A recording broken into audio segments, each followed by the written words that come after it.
Diálogo en Panamericana. Una producción del Departamento Periodístico de Panamericana en su mejor estilo.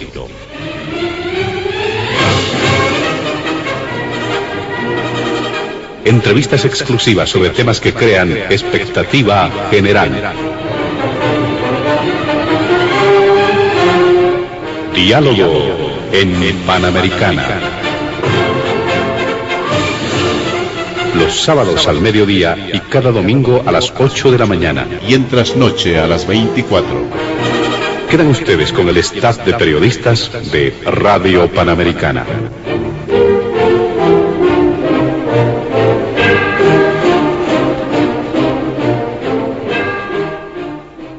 ¿Qué tal, amigos de todo el país? Bienvenidos a Diálogo en Panamericana.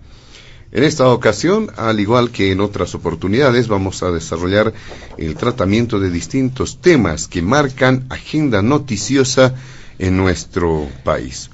En el primer punto de la agenda del programa, hemos visto a bien considerar algunos aspectos vinculados a esas denuncias de presuntos, porque habrá que manejar así, presuntos vínculos de oficiales y jefes policiales con actos delictivos. Esto en función de sucesos recientes que han dado cuenta, por ejemplo, de esas denuncias acerca de operaciones con vehículos robados en el vecino país de Chile, incluso de otras naciones, que incluso llegaban a nuestro país, eran internados y que habrían sido habidos precisamente en posesión de algunas autoridades policiales. Bueno, esto está en proceso de investigación, pero ha generado también una polémica respecto a las características, a lo que supone este tema, el hecho de que gente de la policía esté involucrada en actividades ilícitas, no solamente en este tema, sino también en otros aspectos que fueron denunciados ya hace bastante tiempo. Este es el primer punto de diálogo en Panamericana. El segundo tiene que ver con la situación jurídica de la expresidenta Yanine Áñez, porque se daba cuenta que los pasados días se presumía que iba a surgir ya una sentencia condenatoria contra la expresidente, pero esto ha quedado postergado hasta una decisión del Tribunal Constitucional Plurinacional en función de una acción que ha sido presentada precisamente por la defensa de Áñez. Este es el segundo punto del programa. Y finalmente, algunas consideraciones, breves reflexiones en torno al proceso de elección de la nueva defensora o nuevo defensor del pueblo. Recordemos, hasta el pasado jueves en la noche, se había realizado un intento en el marco de una sesión del Pleno de la Asamblea Legislativa Plurinacional para intentar lograr los 2/3 de voto, pero no se pudo hacer. Se ha establecido un cuarto intermedio y ni duda cabe que en cualquier momento podría reiniciarse en la perspectiva de buscar decisiones ya finales para conformar los 2/3 de voto y beneficiar a la persona que será la nueva autoridad en la Defensoría del Pueblo. Estos 3 puntos están en la agenda de diálogo en Panamericana. Nuestros invitados especiales de este fin de semana, y como es usual ya en los últimos programas de diálogo en Panamericana, hemos realizado un sorteo previo para establecer el orden de participación de nuestros invitados especiales. Y damos la bienvenida a nuestra salutación a don Julio Alvarado como analista y miembro del CONADE en primer lugar. Segundo lugar, nuestro saludo también y bienvenida al diputado del Movimiento al Socialismo, Ángelo Céspedes, primera vez que estará participando de diálogo en Panamericana. Y finalmente, al exdiputado nacional, exdirector de Autonomías de la Gobernación de La Paz, don Fabián Yaksic. Junto a ellos vamos a desarrollar la agenda de diálogo en Panamericana. Antes de iniciar con las primeras consultas en el programa, vamos a solicitar permanentemente, y eso lo hacemos de manera recurrente a nuestros invitados especiales, evitar emitir cualquier criterio que sea considerado de racismo o discriminación en el marco de las normas vigentes en nuestro país. Empezamos con usted, don Julio Alvarado. ¿Qué nos puede mencionar respecto a este primer punto del programa? ¿Qué señales dejan estas denuncias? Nuevamente, oficiales, ex jefes policiales, acusados, denunciados de ilícitos. Adelante, don Julio Alvarado. Bueno, muy buenas tardes. En primer lugar, a los radioescuchas de Panamericana, José Luis, muchas gracias por la invitación. Y un saludo a don Ángelo Céspedes, primera vez que vamos a intercambiar criterios en diálogo en Panamericana. Igualmente un saludo a Fabián Yacic. El anterior domingo, 1 de mayo, se recordó el Día del Trabajo y todos pensaron solamente en los trabajadores del sector formal, los que tienen sueldo, salario, seguro social, jubilación, que es una minoría en el país, y por eso el día de hoy yo quiero mandar mis saludos a aquellos trabajadores por cuenta propia del sector informal, pero que no cometen delito, sino que trabajan día a día. A esa gran mayoría de trabajadores que no hemos visto ninguna medida que se tomen para legalizar sus fuentes de trabajo, para darles mejores condiciones de vida, a todos ellos un fuerte abrazo y esperemos que mejore su situación. Sobre el primer punto, sería desde mi parte muy superficial dedicarme solamente a hablar sobre presuntos vínculos de oficiales y jefes de la policía en actos delictivos. ¿Por qué? Porque estamos hablando aquí de todo un aparato que se ha construido en los últimos años dedicado a la corrupción. Y si ustedes me permiten, voy a leer un pequeño párrafo del libro que varias veces ya lo mencioné aquí en Panamericana, escrito por un francés, Barbieri, J.F. Barbieri, que escribió El narco Amauta, cómo Bolivia se reconvirtió en un narcoestado en la era de Morales. En el capítulo 3, este francés, que ojo, quiero para los distinguidos radioescuchas de Panamericana a nivel nacional e internacional señalarles que él fue el jefe de seguridad de la embajada francesa, o sea que no estamos hablando aquí de cualquier ciudadano que escribe un libro, sino de una persona, un policía francés que ha estado durante 4 años en la embajada de Francia en Bolivia y ha tenido contacto con jefes de la policía, ministros de gobierno, etcétera. Entonces conoce muy bien la situación. Y en el capítulo 3 de este libro, que se denomina Un régimen corrupto que ponía en peligro la democracia, señala: el aumento de tráfico de drogas y la presencia de los carteles extranjeros en Bolivia se acompaña inevitablemente de una corrupción al más alto nivel de Estado, señala el francés, no Julio Alvarado, por si acaso. El fenómeno no es reciente, como en toda América Latina y a todos los niveles. Y comienza a dar después toda una serie de datos, ¿no?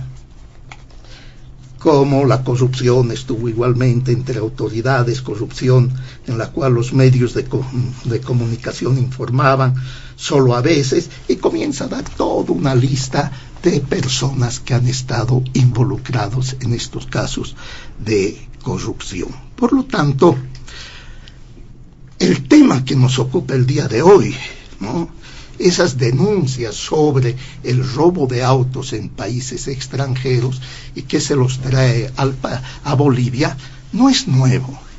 Quiero citar, porque si vamos a afirmar algo, tenemos que tener pruebas. Caso contrario, es pura demagogia.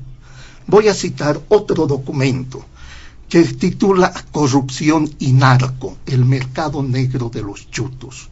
Este es un trabajo que elaboraron varios. Esta investigación, señala, colaborativa fue realizada por los medios Página 7 de Bolivia, El Mercurio de Antofagasta, Chile, La Estrella de Iquique, Chile, en alianza con la plataforma periodística Conectas. En este documento, muy largo, de más de 50 páginas, ¿no?, se establece que en la frontera chilena-boliviana hay un negocio que involucra a grupos de crimen organizado de ambos países que se ha consolidado en la última década: el intercambio de vehículos robados por droga. Esto señala este documento, que ha sido escrito por si acaso, ¿no?, los autores son Carlos Luz, Beatriz Laime y Cristian Asensio, con el apoyo editorial de Suchit Chávez.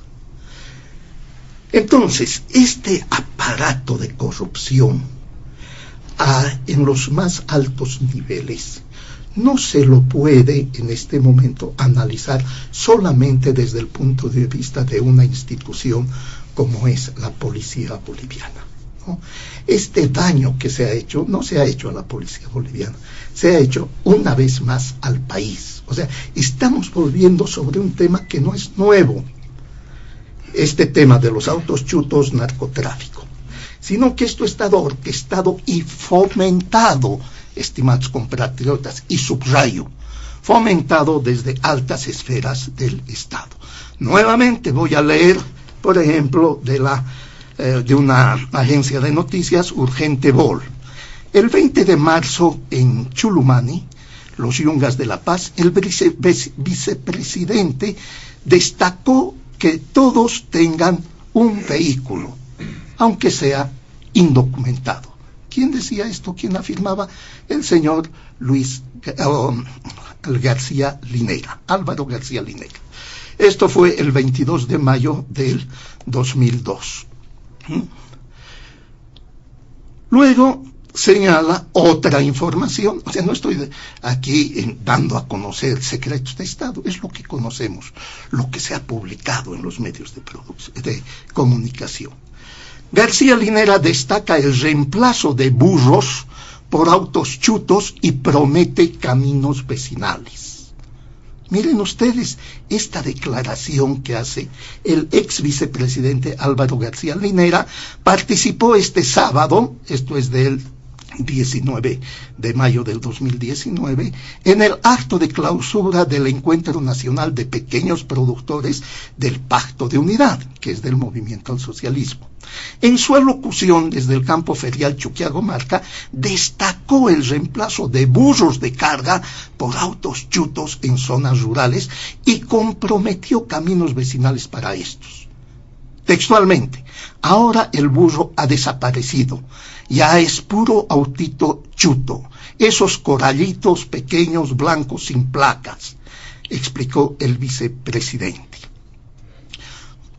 En esta línea acotó: con más razón, caminos vecinales para nuestros autitos chutos. Vale la pena, mis compañeros, expresó el vicepresidente, quien fue aplaudido y festejado por los presentes.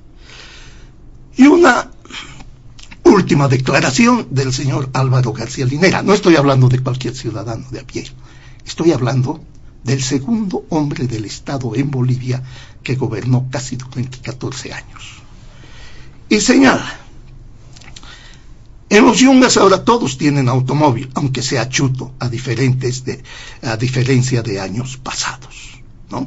Todos tienen su carrito chuto, no importa, pero tienen su carrito para sacar productos.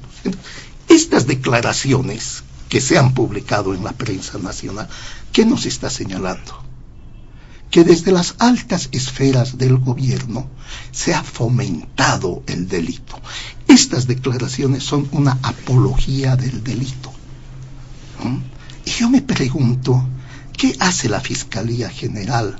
¿Cómo se llama el fiscal general? El señor Lanchipa. Pero con estas declaraciones, a ver, imagínense ustedes que un dirigente o un parlamentario de la oposición hubiera hecho estas declaraciones, ¿dónde estuviera en este momento? Que tiene mucha relación con el segundo tema que vamos a abordar. Entonces, en Bolivia, estimados compatriotas, lamentablemente se ha estructurado un estado delincuencial. Y esta afirmación, que es muy dura, vuelvo a reiterar, está sustentada por este libro del señor Barbieri. Habla del narcoestado en la era de Evo Morales. Entonces, si nosotros nos vamos a concentrar solamente en la Policía Nacional, y aquí yo no quiero ser abogado de policías corruptos, pero así como en la policía hay corruptos, ¿no?, también hay policías probos. Y ustedes lo pueden comprobar eso, compatriotas. Vean ustedes, hay algunos policías que manejan automóviles último modelo, tienen 3, 4 casas en el campo, etcétera. Y hay otros policías honestos, honrados, que no tienen esos lujos. Por lo tanto, hablar de estas denuncias, de estos hechos delincuenciales que han dañado una vez más al país, no son nuevas. Por lo tanto, si este estado delincuencial ha sido fomentado desde altas esferas, ¿qué vamos a esperar?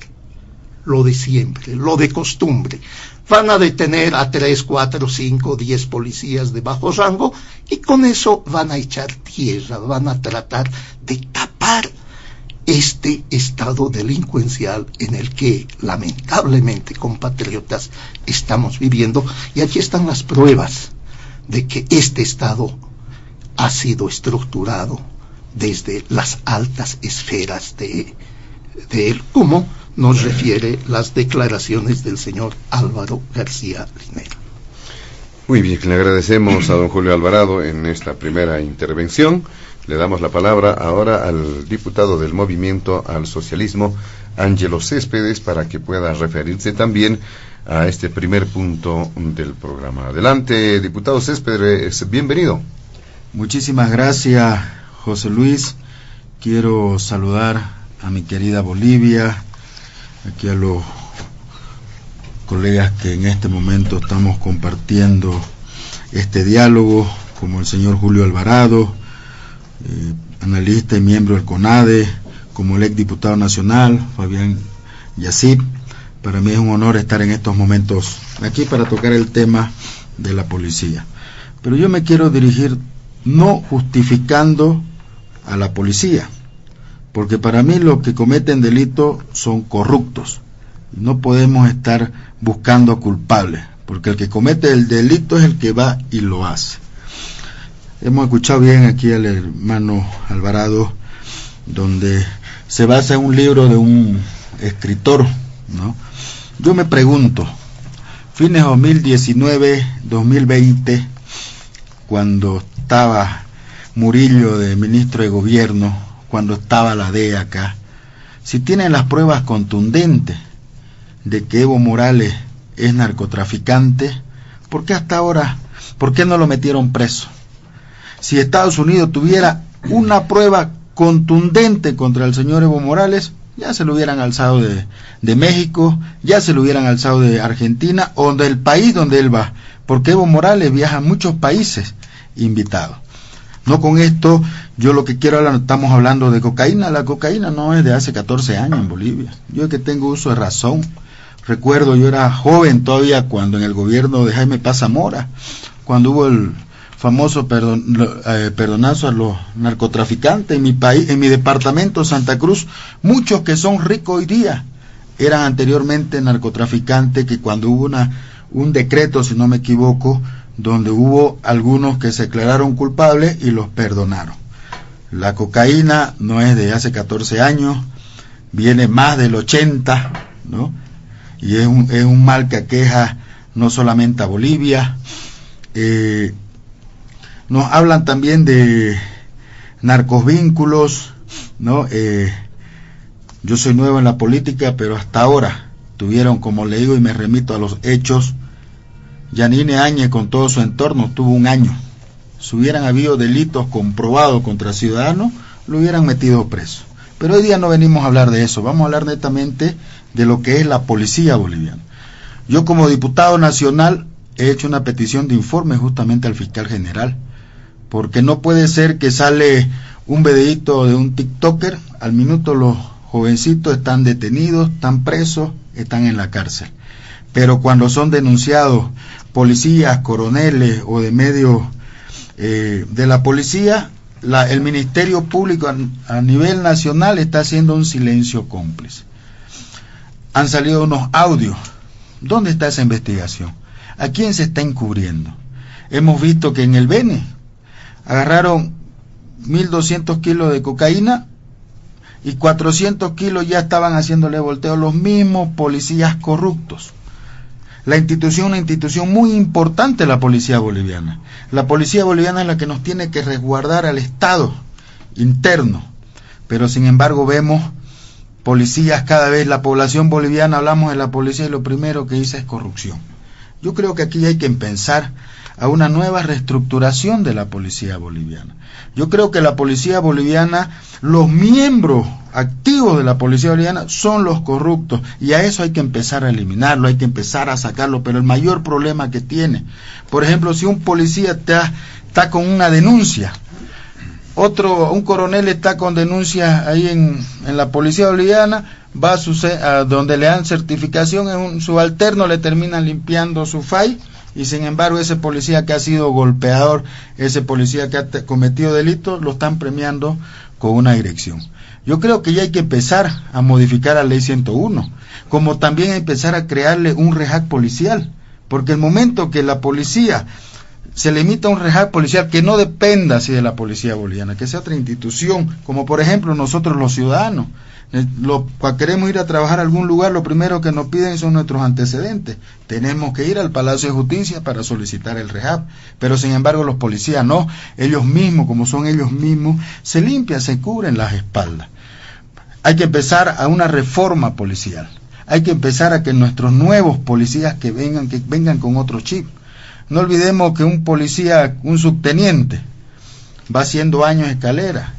En todo ese tiempo tiene un coronel que es el que lo incita, en vez de encaminarlos bien, más bien los encaminan por el lado de la corrupción, porque es la parte más fácil para llenarse de plata. Yo creo que la población boliviana, así como nos exige reestructuración en la justicia, así como nos exige cambiar a esos malos administradores de justicia como jueces, fiscales, también ya nos están empezando a exigir que empecemos a modificar y a reestructurar nuevamente la policía boliviana. No olvidemos que la policía boliviana está para cuidarnos, no está para robarnos. Y siento mucho, me duele bastante ver cómo hoy en día una institución tan noble esté manchada de corrupción. Pero eso parte, yo creo que son por los mismos que son parte de la policía, porque nadie le pone una pistola para ejercer corrupción. Eso viene porque ellos mismos, eso viene por su mala crianza, me imagino, o a lo mejor no lo están instruyendo bien en la escuela de policía. No sé, tiene que haber algo para que este problema no suceda. Lamento mucho también en los autos chutos, que no puede ser que vengan extranjeros y nos demuestren la corrupción en Bolivia. Para mí, por eso digo, yo cuestiono bastante a la policía, como policía es una institución seria. Pero los policías corruptos, a ellos hay que atacarlo, y comparto la idea que el Ministerio Público tiene que dejar de estar de un lado a otro. El Ministerio Público tiene que hacer lo que dice la Constitución Política del Estado, lo que dice el Código Penal y el Procedimiento Penal. Si los administradores de justicia solamente se basaran en la carta muerta, en la madre, como es la Constitución, le aseguro que nuestro país sería diferente. Pero vemos que por ganarse unos pesos, la población boliviana está perdiendo bastante, porque un ciudadano va a un estrado judicial, en vez de ir a buscar justicia, busca corrupción, porque lo primero que le están pidiendo son dinero. En Santa Cruz, por ejemplo, el otro día hubo un fiscal sacando plata infragante a un ciudadano. Yo digo, ¿qué es eso? ¿no? Queremos modificar el pueblo boliviano, no nos pide, nos está exigiendo modernidad, modificar la justicia, pero ahora también modificar la policía. ¿Por qué? Porque creo que lo que está fallando es su constitución de ellos, sus leyes, porque tiene que haber un problema. Porque un policía que está señalado de corrupción, ¿por qué tiene que ser premiado? ¿Por qué tiene que mandarlo de director a una unidad? Más bien ese policía corrupto hay que separarlo. Si hay una investigación, que haya una investigación, pero que no siga en la misma lugar del trabajo, porque ¿qué sucede? Un coronel que está siendo denunciado sigue en la misma institución, sigue en la misma dirección. ¿Cómo va a haber una investigación limpia y transparente si ellos mismos están cuidando las pruebas? Por eso digo, como diputado nacional o como boliviano, estamos muy conscientes de que la policía necesita tener otro rumbo, pero tenemos que hacerlo con una modificación a su ley, o ver otros conductos donde las penas sean más fuertes para ellos, para que tengan miedo, que el momento que ellos quieran delinquir esté en riesgo su carrera policial. Muy bien, le agradecemos al diputado Ángelo Céspedes en esta su primera intervención en el programa, acerca también del primer punto. ¿Qué dice don Fabián Jaksic acerca del mismo tema, iniciando el programa? Adelante. Muy buenas tardes ya a los radioescuchas de Panamericana, a nuestro anfitrión José Luis, a nuestro amigo Julio Alvarado, al diputado Céspedes. Un gusto de compartir esta tertulia. A todos nos duele, sin duda, lo que está pasando con la institución Verde Olivo, que no es la única institución tocada por el narcotráfico, tocada por la corrupción. También las Fuerzas Armadas, y hoy día quiero hablar de la fuerza pública, la legítima fuerza pública del Estado, que está representada en la Policía Boliviana y en las Fuerzas Armadas. Ambas instituciones con altos niveles de corrupción. Y esto tiene que ver con lo que ha pasado los últimos 10, 15, 20 años seguramente, y que se está profundizando. Recordemos a la Fuerza Especial de Lucha contra el Narcotráfico. Los comandantes de la Fuerza Especial de Lucha contra el Narcotráfico resultan narcotraficantes. Los oficiales de la Fuerza Especial de Lucha contra la Corrupción resulta que son comandantes corruptos. Y hoy día los comandantes oficiales de la Dirección de Prevención del Robo de Vehículos son unos rateros de vehículos robados. No, Dios mío, es decir, hay una trastocación absoluta de la institucionalidad de la policía boliviana. Y es una pena porque es el daño que se le hace a la institución, que todos la queremos, porque se supone que de acuerdo a la Constitución, cuando uno lee la Constitución, ¿para qué hemos creado la policía boliviana?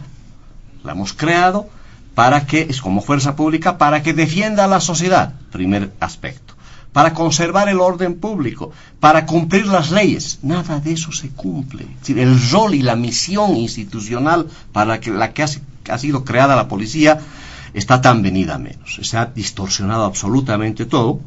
Yo me acuerdo de alguna muchacha violada en el centro policial. Es decir, la gente que recurre a la policía sale maltratada, sale lastimada. O policías que están acostumbrados a reprimir a la ciudadanía. Recordemos a ese muchacho en el Alto, matado por un policía que experimentó balines importados de Venezuela. Es decir, la actitud de los comandantes de la policía. Recordemos los 5 comandantes de la FELCN de los últimos 10 años, puestos por el expresidente Evo Morales. Y aquí hay un diseño institucional perverso, porque la policía depende del presidente.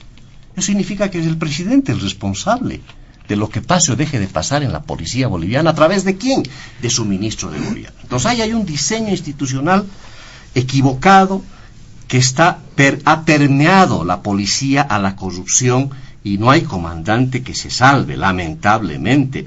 Yo creo que urge ya acciones mucho más certeras de parte de los legisladores, acciones de fiscalización.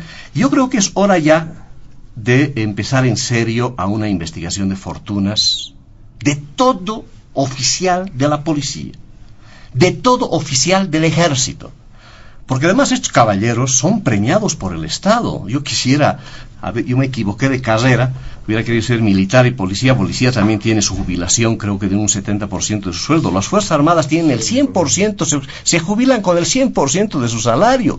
Encima los premiamos a estos caballeros para todo lo que hacen en su vida profesional como fuerza pública. Entonces, amerita, no sé si se habla de reestructuración, porque ahí fracasó el gobierno. Es decir, fracasó el responsable de la policía, y hoy más que nunca el ministro de gobierno, que hoy, con la nueva disposición que aprobó la Asamblea Legislativa Plurinacional, que le ha dado facultades al ministro de gobierno de ser parte del plan operativo, de la estructura operativa de la policía. Es mucho peor de lo que ya está en la Constitución. En la Constitución dice que depende del ministro, pero hoy día el ministro prácticamente es el comandante virtual de la policía, y eso es muy grave, eso es muy complicado. Entonces, hay un diseño institucional muy complicado que habrá que evaluar si realmente, así como están las cosas, este mando único de la policía, yo creo que ya está en entredicho. La policía ya no nos sirve a la ciudadanía. La policía le sirve a los corruptos, le sirve a los poderosos. Lamentablemente la policía ha sido maltratada también institucionalmente por las fuerzas del poder, por las estructuras de poder de este gobierno y de cualquier otro gobierno. Claro, este gobierno ya viene 14 años gobernando, no hay punto de comparación. Ha habido un fracaso definitivamente de la institucionalidad, de las reestructuraciones, reestructuraciones que han habido. Comandante que entraba quería ir a reestructurar. Entonces yo creo que como están las cosas, y esta denuncia que aparece, que es terrible porque hay situaciones de una fragilidad estatal pero tan gigantesca, que tiene que venir un carabinero de Chile para venir a llevarse un vehículo robado como Pedro en su casa, sin que nadie haga nada, sin que se utilice a la policía justamente. ¿Para qué vas a recurrir a una policía que es cómplice de los autos robados? Nos viene este ex carabinero, que tiene una ONG, que está trabajando para recuperar autos robados, que debe ser un lindo negocio también. De más de 400 autos robados de Chile dicen que están en Bolivia. Calculen nomás, hagan números, cada autito de esos $15,000, $20,000, cuando en origen cuestan $40,000, cuestan $50,000 o $60,000. Son autos de lujo que se están robando desde hace mucho tiempo, no solamente en Chile, también en Brasil.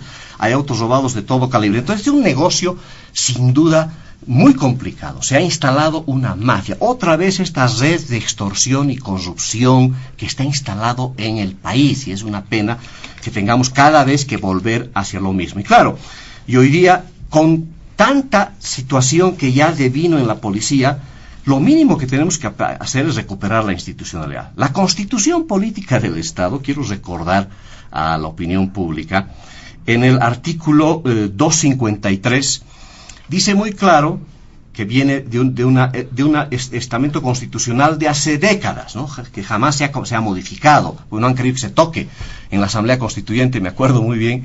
Ni las Fuerzas Armadas ni la policía boliviana han querido que se toque una sola coma, y el MAS se sometió a eso. La mayoría en la Asamblea Constituyente no quisieron tocar nada. Bueno, se mantiene lo que venimos diciendo de la policía y las Fuerzas Armadas desde hace 50 años. ¿Qué es lo que dice este artículo, que es importante, que ni se los respeta siquiera? Para ser designado comandante de la policía, tiene que ser general de la República. No se cumple. Todos estos comandantes de la FELCSEN eran coroneles puestos por el gobierno del MAS. Y el de hoy día, el comandante Johnny Aguilera, otra vez, otro coronel, que va a aparecer de general, creo que ya lo han posesionado como general. Estas son las distorsiones que están afectando la institucionalidad de la policía. Cuando los políticos y los partidos y el partido de gobierno le meten mano a la institucionalidad, designan a sus coroneles amigos, porque este Johnny Aguilera, recordemos, es el que ha hecho pues las cosas sucias del gobierno desde la toma del Hotel de las Américas. Recordemos de dónde viene el señor Johnny Aguilera. Lo mínimo que yo esperaría como ciudadano de a pie es que el señor Johnny Aguilera presente su renuncia, porque es el responsable de lo que está pasando en la policía. Si hablamos de reestructuración, empecemos pues con los altos mandos. El ministro de gobierno no puede hacerse el desentendido, es el absoluto responsable de esto. Ya sería hora pues que empiecen a rendir cuentas también. No estaría de más que también pongan a su cargo a disposición, porque fracasó. El actual ministro de gobierno y todos los ministros de gobierno que han pasado por la policía no han hecho nada, no ha sido posible. Hay una crisis estructural. Lo que ha pasado con esta denuncia de una ONG chilena pena, nos ha llenado de vergüenza a todos, sobre el operativo que han hecho, sobre la manera como han develado todo esto. Y claro, hoy día, para terminar un poco mi planteamiento, yo creo que amerita nomás empezar a resolver, a limpiar en la casa, y la única manera de hacerlo es que tengamos una entidad que investigue las fortunas. Lo mínimo que yo le quisiera pedir a la Asamblea Legislativa Plurinacional, que apruebe una ley excepcional para iniciar un proceso de investigación de fortunas. No hay general de la policía, no hay general de las Fuerzas Armadas que esté lleno de plata. Si ustedes ven a cualquier general, no solamente con autos de lujo, con casas en todo lado, ellos tienen un sueldito. ¿Cuánto ganará un policía de alto rango? No estoy hablando ni siquiera de los suboficiales, de uno medio. Debe estar en los 12.000, 15.000 bolivianos. Con ese sueldo no tienen pues palacetes, no tienen carros de lujo. Entonces, ¿qué está pasando? Nadie hace nada, nadie está haciendo las cosas que se deben hacer en Bolivia, y tiene que ver con investigación de fortunas. Lo mínimo que yo pediría a la Asamblea, para empezar a limpiar la casa, y que asuma su responsabilidad el actual comandante general de la policía y el actual ministro de gobierno. Muy bien, le agradecemos a don Fabián Jaksic. Vamos a realizar una segunda ronda en este primer punto, pero les pedimos a nuestros invitados especiales puedan reducir también el tiempo de participación. Ahí ha habido un trato homogéneo en cuanto al tiempo que han utilizado nuestros invitados, no ha habido mucha variación. Don Julio Alvarado, empezamos con usted para ir completando algunas ideas, algunas puntualizaciones sobre lo que ya se ha mencionado. Bueno, suena contradictorio, pero estamos abordando un tema que ha dañado la imagen una vez más, o sea, no es nuevo, del país, no de una institución. Pero me alegro que aquí en esta mesa hayamos podido coincidir, ¿no? Y por eso saludo yo la intervención de don Ángelo Céspedes y de Fabián, porque hemos coincidido que esta situación no puede continuar. No puede continuar, ¿no? Y que los corruptos deben ser juzgados, por favor. ¿Hasta cuándo vamos a seguir viendo esto? Y les aseguro, y me duele decir esto, pero invítanos, José Luis, de aquí a 2 meses o 3 meses otra vez a Fabián, a Ángelo, y vamos a decir, ¿y qué pasó con ese tema? No pasó nada. Y aquí ya Fabián mencionaba el 253, yo quiero mencionar el 252 de la Constitución. Establece, las fuerzas de la policía boliviana dependen de la presidenta o del presidente del Estado por intermedio de la ministra o ministro de gobierno. Entonces, yo no lo he escuchado, o me equivoco, si el presidente se ha manifestado al respecto, díganme que me equivoco. No ha abierto su boca. ¿Cuántos días ya estamos debatiendo este tema? Y el presidente, y coincido con Fabián, 100% cuando plantea, ¿por qué no se va el ministro de gobierno? En otros países democráticos y civilizados, cuando surgen estas terribles denuncias, el primero que presenta su renuncia es el ministro. Aquí en Bolivia, ¿cuántos casos de corrupción hemos visto? Vuelvo a este libro, El narcoamauta, de este señor Barbieri, que ha estado 4 años acá como jefe de seguridad de la Embajada de Francia. Y aquí menciona la cantidad de policías que han sido denunciados. ¿Y los ministros de gobierno? ¿Alguno de ellos ha renunciado? Ninguno. O sea, siempre se trata, por eso digo, no va a pasar nada, van a terminar incriminando al último cabo, al último policía que hizo pasar las camionetas, las más de 400 camionetas, por la frontera. Pero los responsables políticos de esto, y aquí está la Constitución, Julio Alvarado no está inventando nada, que se cumpla la Constitución.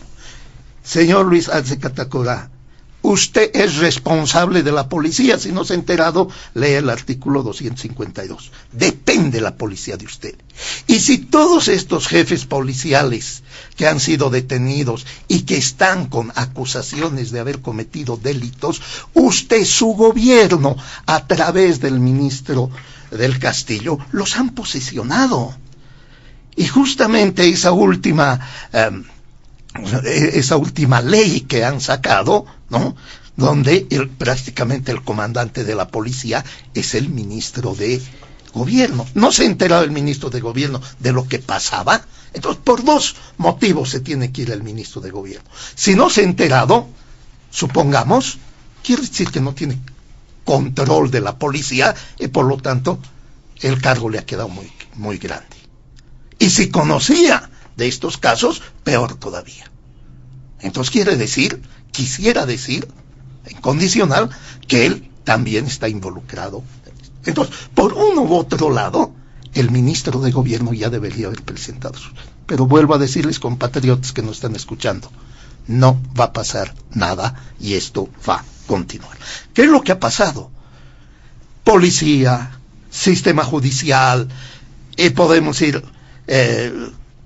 a otras instituciones. Se ha dado en estos últimos 15 años una desinstitucionalización.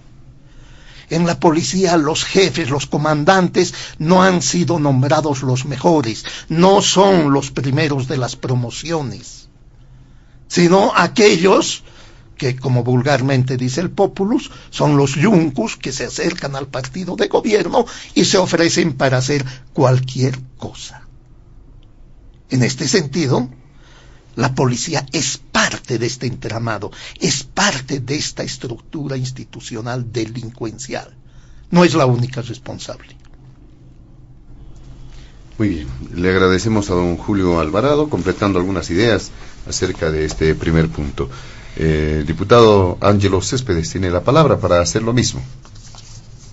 A ver, lo importante del diálogo es que estamos llegando a un mismo pensamiento, que la policía tiene que cambiar de rumbo, que los corruptos policías, delincuentes policías, tienen que ser separados de esa linda institución.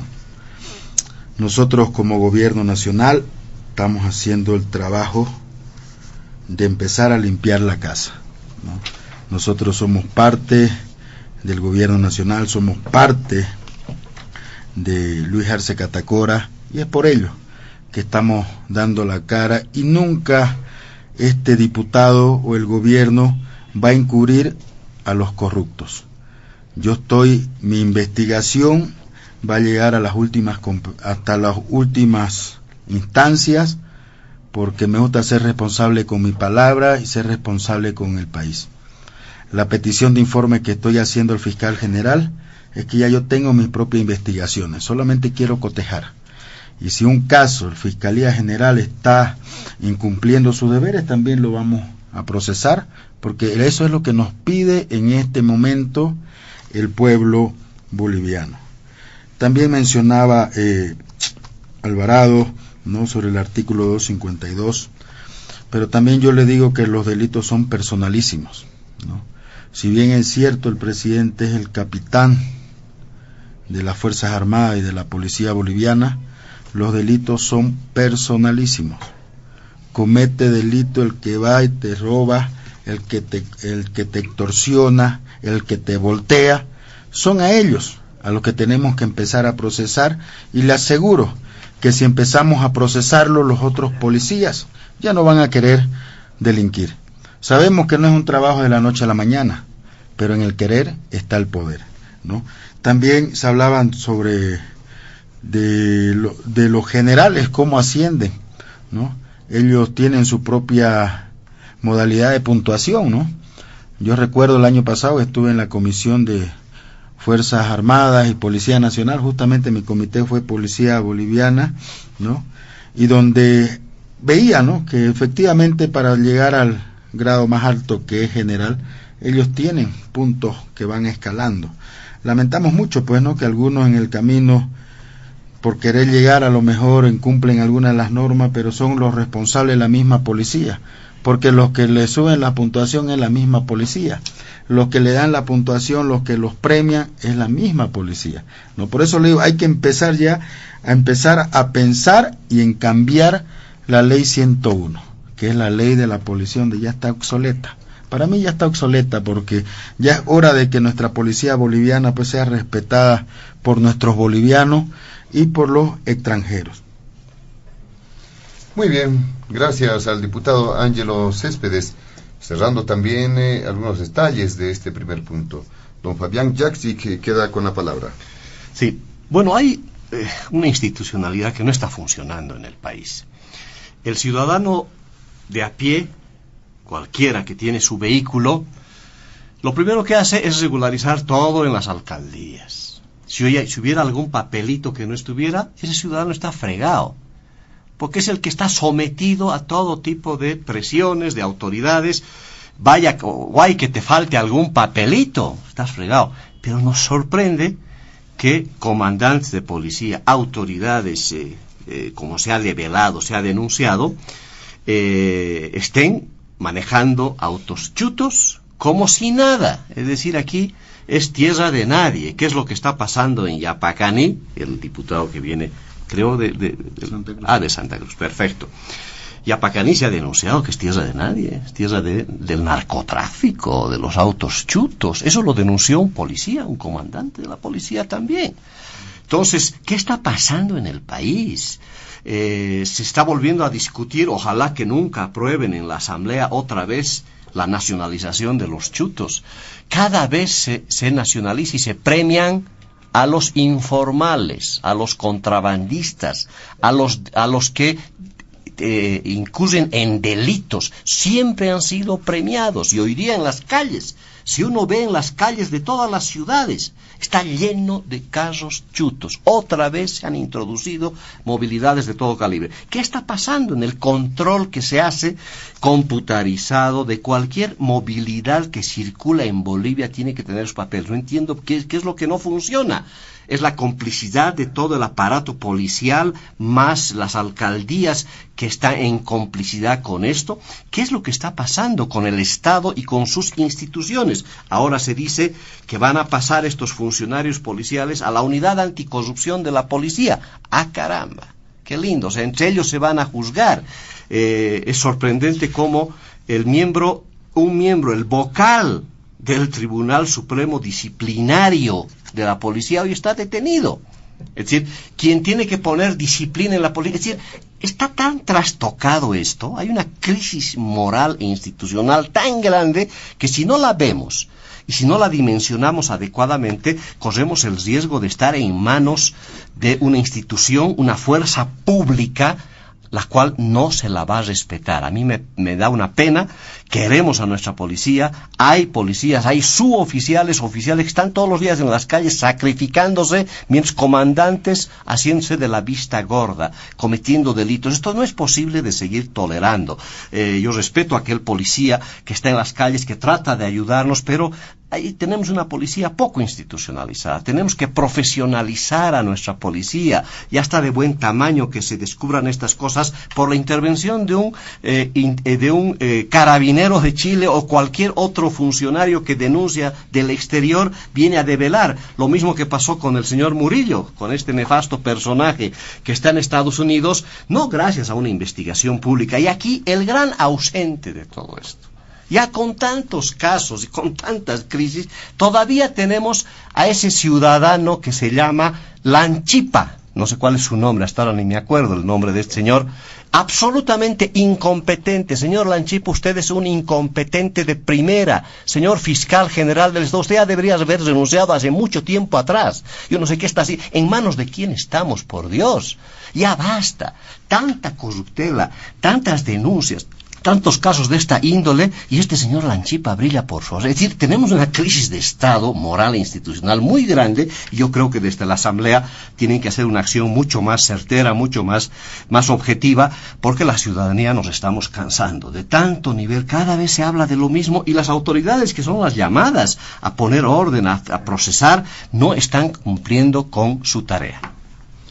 Muy bien, le agradecemos a don Fabián Jaksic. Cerramos de esta manera el primer punto de diálogo en Panamericana. Ingresamos de lleno al segundo punto. Este tiene que ver con la situación jurídica de la expresidente Yanine Áñez. Recordemos que estuvo avanzando de manera importante el proceso investigativo en el denominado caso Golpe de Estado 2, donde se han presentado incluso exautoridades nacionales del legislativo para brindar algunas declaraciones ante las autoridades judiciales. Se decía que iba a surgir rápidamente una sentencia condenatoria, pero eso ha quedado suspendido, en suspenso, hasta que no haya un pronunciamiento del Tribunal Constitucional Plurinacional para dar cuenta de una acción que ha sido presentada también por el expresidente Áñez. ¿Qué es lo que se puede mencionar sobre este tema, don Julio Alvarado? Pues incluso ha salido el exministro de Gobierno Arturo Murillo a decir que, bueno, su ofrece, está dispuesto a ser extraditado en caso de que se le otorgue una libertad condicional al expresidente Yanine Áñez, y que también se podría extraditar a Maximiliano Dávila. ¿Cómo se entiende estos elementos que han sido parte también de la agenda noticiosa de los pasados días? Don Julio Alvarado. Muchas gracias, José Luis, pero antes quisiera referirme brevemente en 2 puntos del anterior. Primero, coincido yo con el diputado Céspedes de que el delito es intuito persona. En eso coincidimos plenamente. Pero, mi estimado diputado, ¿quién los ha nombrado? ¿Quién los ha nombrado? Y aquí otra vez voy a apelar a este libro de El narco amauta, cómo Bolivia se convirtió en un estado. Aquí señala este francés, ¿no?, que, juzguen ustedes, dice, casi todas las personas que han ocupado el puesto de director general de la policía entre 2009 y 2018 han terminado en prisión durante su mandato o un tiempo después del término del mismo. O sea que han posesionado a presuntos delincuentes. Y ahí está el nombre: Víctor Hugo Escobar, Oscar Nina, Ciro Farfán, Jorge Santiesteban, etcétera, etcétera, etcétera. No voy a... Lean, por favor, la página 116, 117 de este libro. Ahí están los detalles. Segundo, esta estructura, y ahí difiero yo con Fabián y con Ángelo, porque esta es una estructura institucional delictiva, no es solamente la Policía Nacional. Está el sistema judicial, está el Ministerio Público, y nos hemos olvidado de mencionar una institución. ¿Qué hace la famosa Agencia Nacional de Hidrocarburos? A ver, vayan a cargar ustedes gasolina o diésel si no tienen ese sticker. Pero más de 200,000, otros dicen que son 400,000 autochutos, cargan todos los días gasolina o diésel.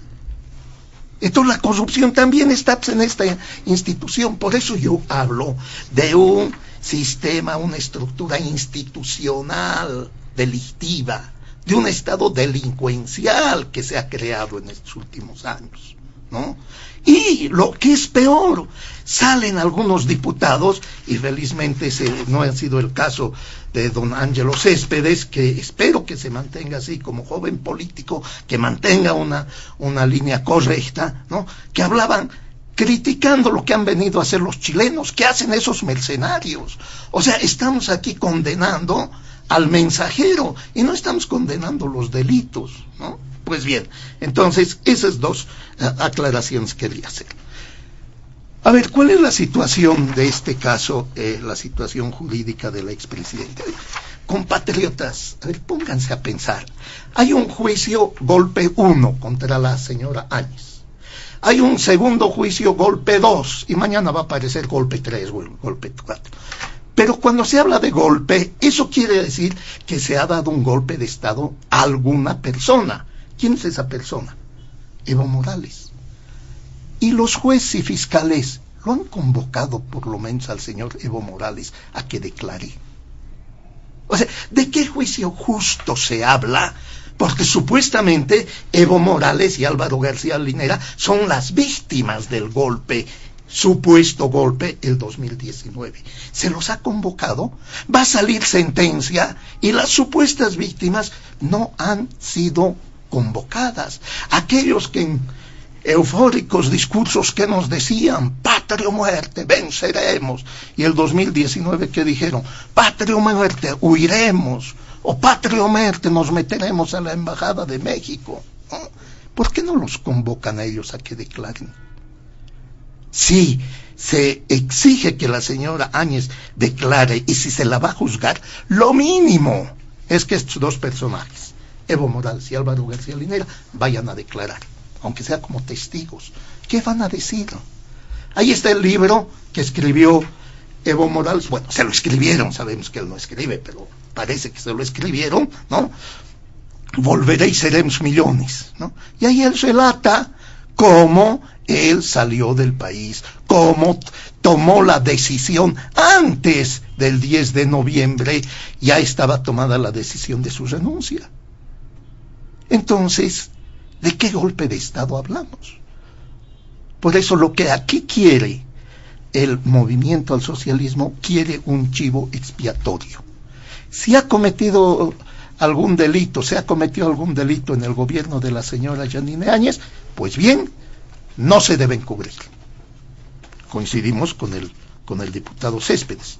Los corruptos deben ser juzgados, los que han cometido delitos deben ser juzgados, pero en el debido proceso. Quiero recordar especialmente a los jóvenes del país. Tuvimos nosotros un presidente delincuente, que fue García Mesa. No llegó a la presidencia a través de una sucesión constitucional, no. Dio un golpe de Estado a un gobierno constitucional y se le hizo un juicio de responsabilidades. O sea, miren ustedes la diferencia. A ese expresidente de facto, la justicia boliviana en esa época le dijo, usted se debe defender como expresidente. A la señora Yanine Áñez no se le está dando el mismo trato. Entonces esto ya está armado, ya sabemos lo que va a suceder. Se la va a juzgar, la sentencia ya ha sido escrita hace mucho tiempo.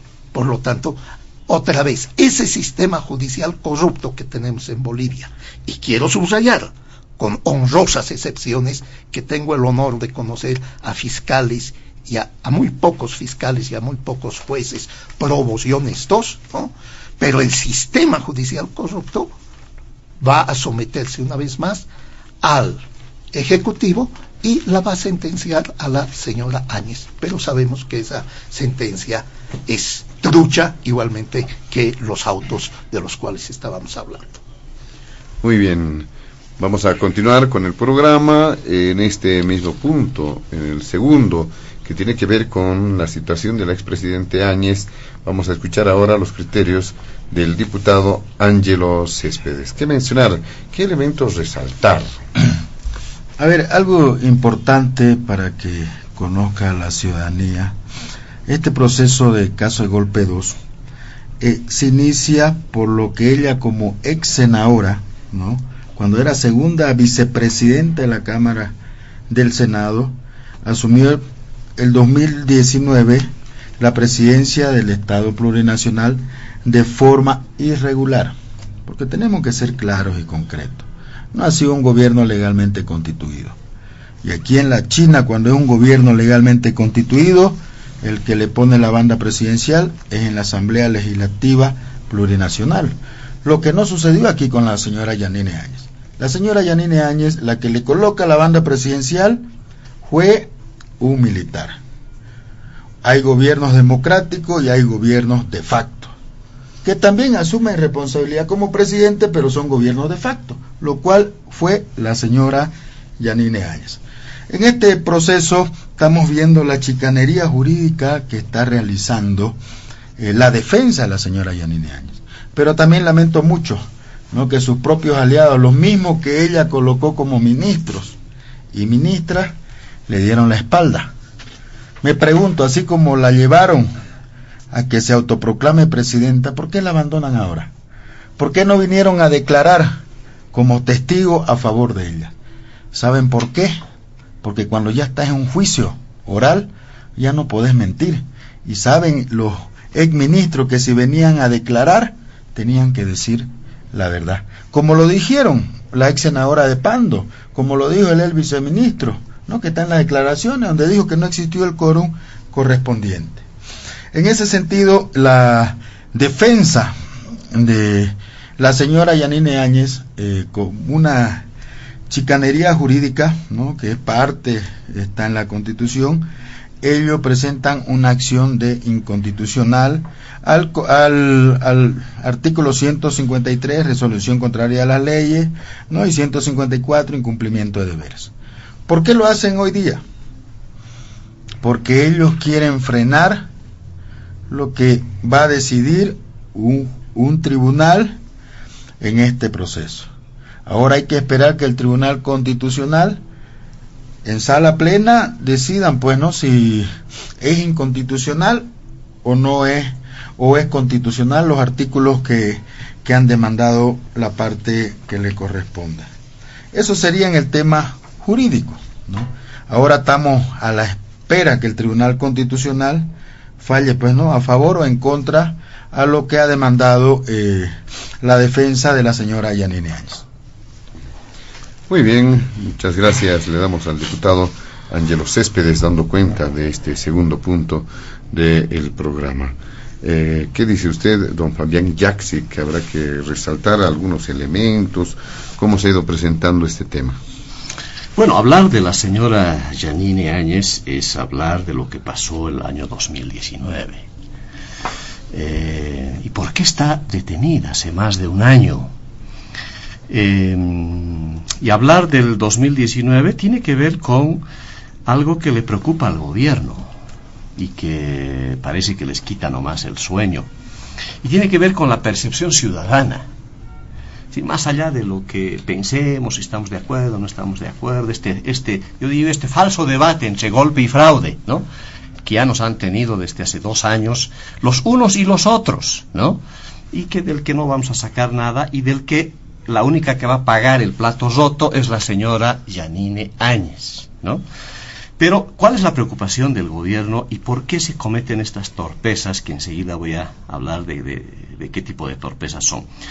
Para la gente, según la última encuesta que ha sido publicada por un medio de prensa escrito, le preguntan a la ciudadanía si usted cree que Evo Morales cometió fraude en la elección presidencial del 2019. Y casi el 70% de la gente dice que sí, que es así. Ahora, con el tema del debate del golpe y fraude y demás, yo me remito a el informe de la OEA, que no habla de fraude, evidentemente. Los únicos que hablaron de fraude son los políticos, pues, ¿no?, que algo tenían que decir sobre el tema y agarrarse de un tema del que no se ha podido salir. La OEA dice: manipulación dolosa, parcialidad de la autoridad electoral, alteración de actas, fallas en la cadena de custodia y falsificación de firmas. Casi nada, ¿no? A eso algunos le han llamado fraude, otros le han llamado fraude monumental. Lo que ha pasado en el 2019 tiene que ver con varias cosas. Primero, el hecho de que el señor Evo Morales se asustó, se espantó de que el señor Carlos Mesa le iba a ganar en segunda vuelta.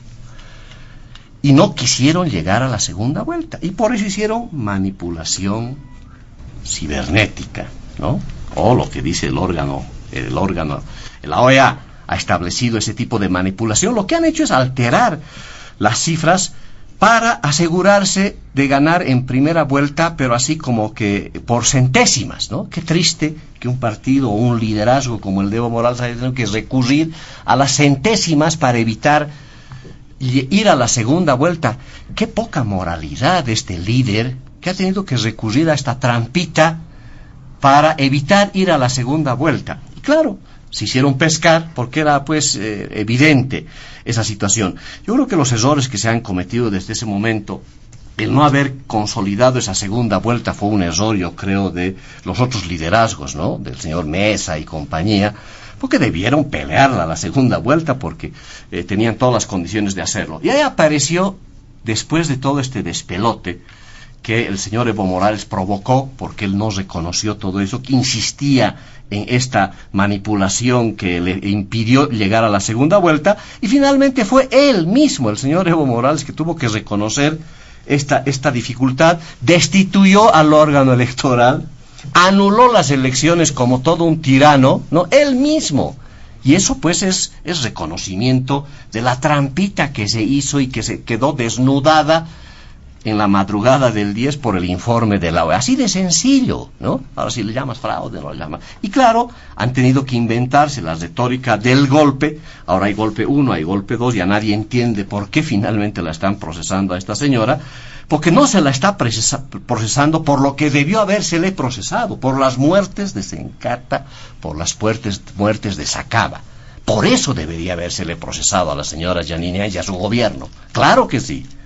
Por esas torpezas del señor Murillo, ¿no? Excesos del señor Murillo, que también utilizó a la policía, a las Fuerzas Armadas, para hacer pues tropelía, para hacer también autoritarismo. Por eso deberían juzgarla a la señora Yanine Áñez y a su gobierno, y no por estas cosas de que la expresidenta que se había proclamado, que alguien le puso la bandera, entonces díganle pues que le van a iniciar un juicio porque un militar le había puesto la banda presidencial. Es verdad, seguramente no, eran tan improvisado ese gobierno de la señora Yanine Áñez, no había ni quien le ponga la banda presidencial a la pobre señora. Una orfandad absoluta. Pero bueno, si la van a procesar, procesenla por algo que realmente merece hacerlo. Y eso es juicio de responsabilidad, no hay donde perderse, pues, ¿no? Si al señor García Mesa, para tenerlo preso donde está don Juan del Granado, se pasó 10 años enjuiciándolo, porque si no, no hubiera pagado los crímenes que ha cometido el señor García Mesa, que era un dictador.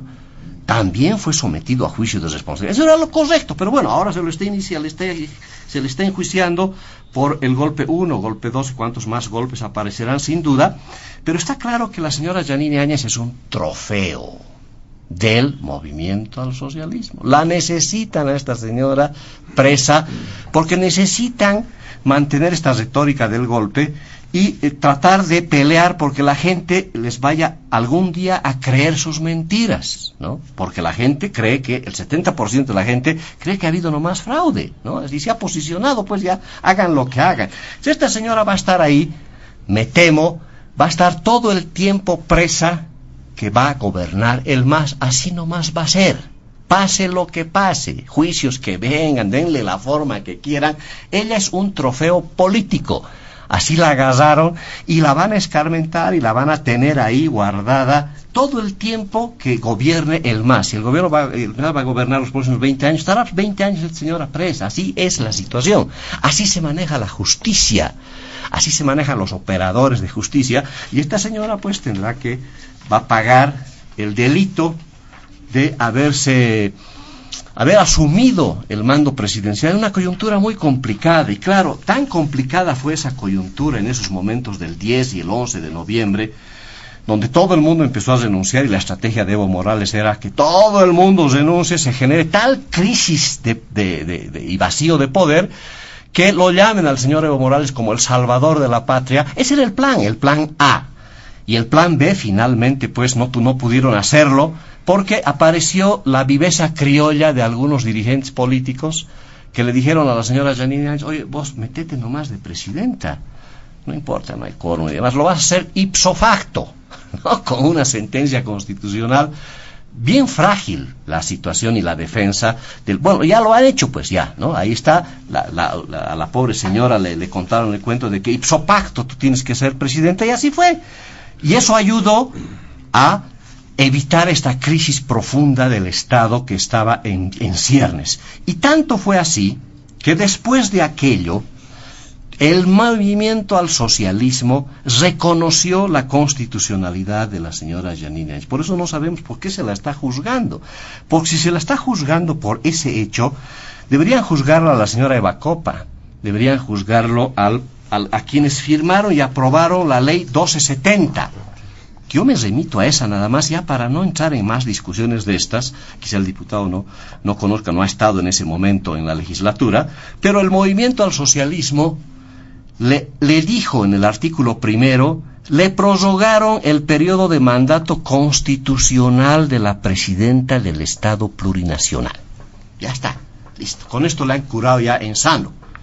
La han reconocido como presidenta constitucional y ahora la quieren procesar por el golpe 1, golpe 2 y como les digo, lamentablemente, y una pena por su familia de la señora, que no tuvo no pudo salirse del país. Seguramente lo hubiera hecho, como han hecho varios ministros y demás, y como ha hecho ese nefasto personaje que hoy día está en Estados Unidos juzgado por corrupto, el señor, ¿cómo se llama?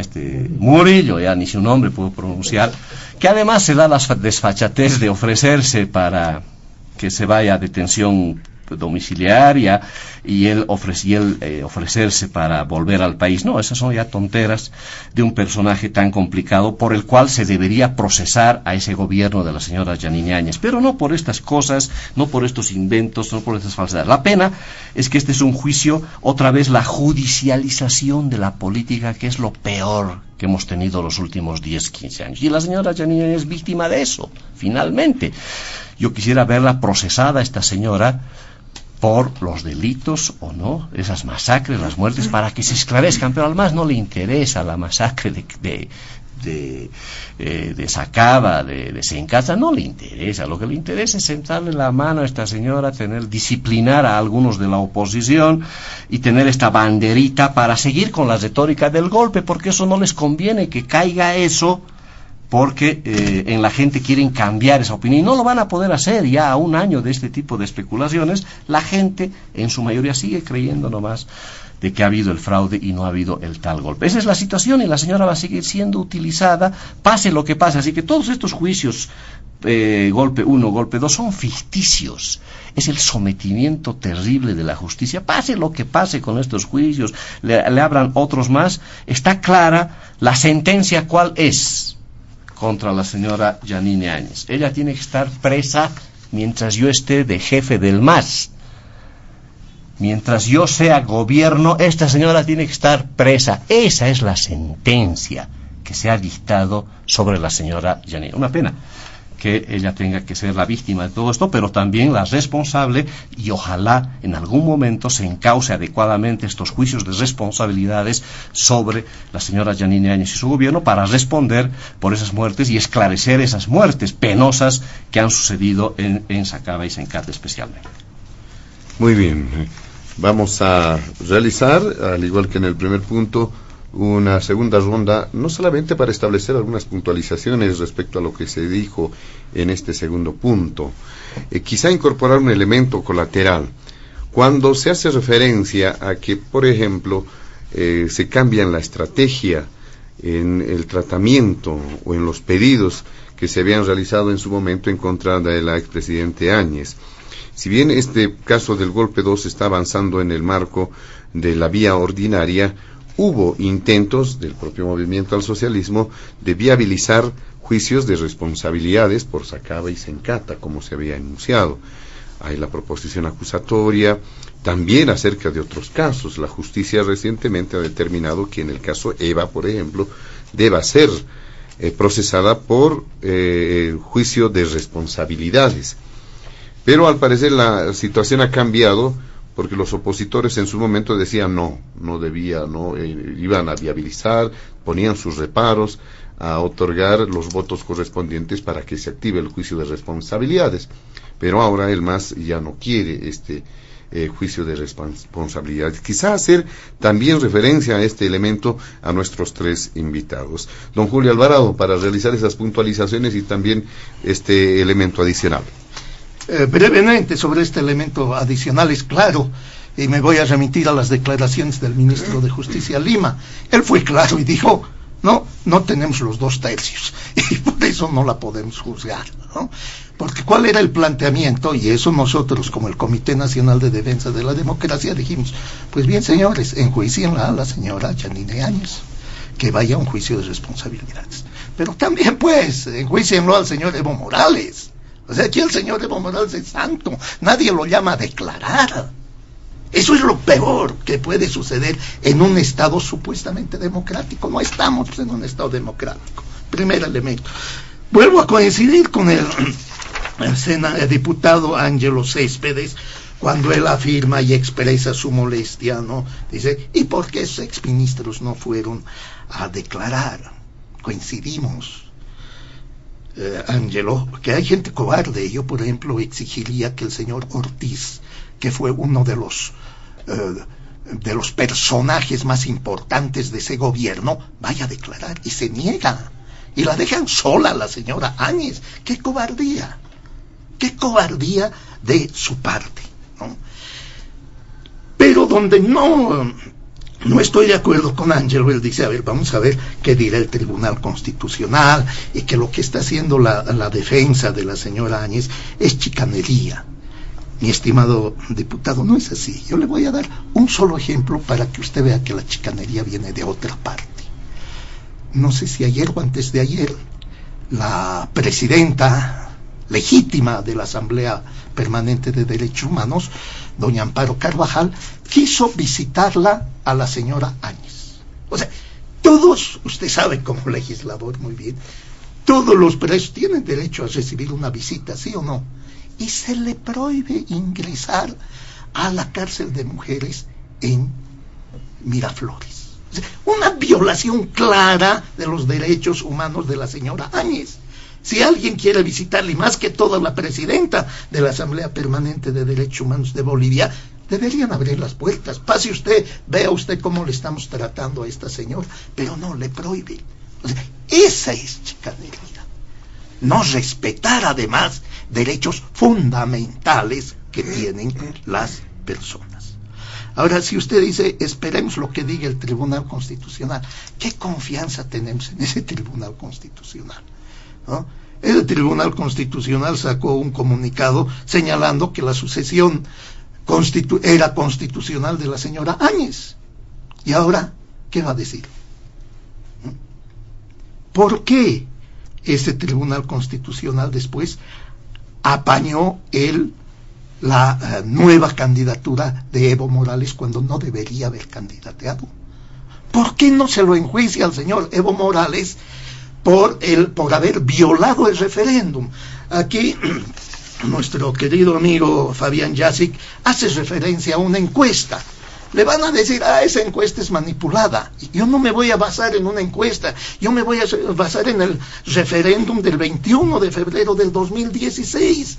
La mayoría de la población dijo, no señor, usted no puede candidatear nuevamente. Y esas son chicanerías del Tribunal Constitucional, mi estimado diputado, que habilitan, ¿no? Es un derecho humano. O sea, cada irracionalidad que se ha aprobado en este país, que es realmente, por eso yo digo, en un país civilizado y democrático no sucedían estas cosas, ¿no? ¿Cuándo se lo ven enjuiciar al señor Evo Morales? Señor Lanchipa, ¿no está escuchando? ¿Cuándo va a iniciar un juicio, una demanda contra este señor que ha violado la voluntad popular? ¿Qué dice nuestra Constitución Política del Estado, ¿no? ¿Quién es el soberano? ¿Quién es el soberano? El soberano se ha manifestado justamente el 21 de febrero del 2016 y se han estornudado en la decisión del soberano. Ese es golpe de Estado, desechar la voluntad del soberano. Por lo tanto, es una payasada lo que están haciendo con la señora Áñez, ¿no? Y estamos seguros nosotros, ¿no?, que la van a juzgar y la van a condenar. Y ahí lamentablemente tengo que coincidir con Fabián, la van a mantener presa. Lo que ha sucedido con el señor Aramayo, no sé cuántos juicios, y recién cuando muere se rasgan las vestiduras, ¿no? Hay otra señora que está presa por el mismo caso de Fondioc y sigue presa, y no la dejan defenderse en libertad. Y aquí quiero un punto. Evo Morales y Álvaro García Linera salieron huyendo. Otro grupo de cobardes se metió a la embajada de México. La señora Áñez se quedó, no huyó. ¿Cuándo la detuvieron? En marzo del 2020, después de 4 meses de que ya estaba el gobierno de Luis Arce Catacora. O sea, no pueden aducir que hay intento de fuga. La señora se quedó acá. Entonces deberían permitir que se defienda en libertad. Y coincido con el diputado Céspedes. Si hay actos de corrupción, si hay delitos, que se sancionen, pero en el marco del debido proceso. Pero lamentablemente ya sabemos que con este sistema judicial vigente no existe el debido proceso. Muy bien, muchas gracias, don Julio Alvarado. ¿Qué dice usted, don Ángelo Céspedes, en la misma perspectiva, con las puntualizaciones y ese elemento que habíamos manifestado?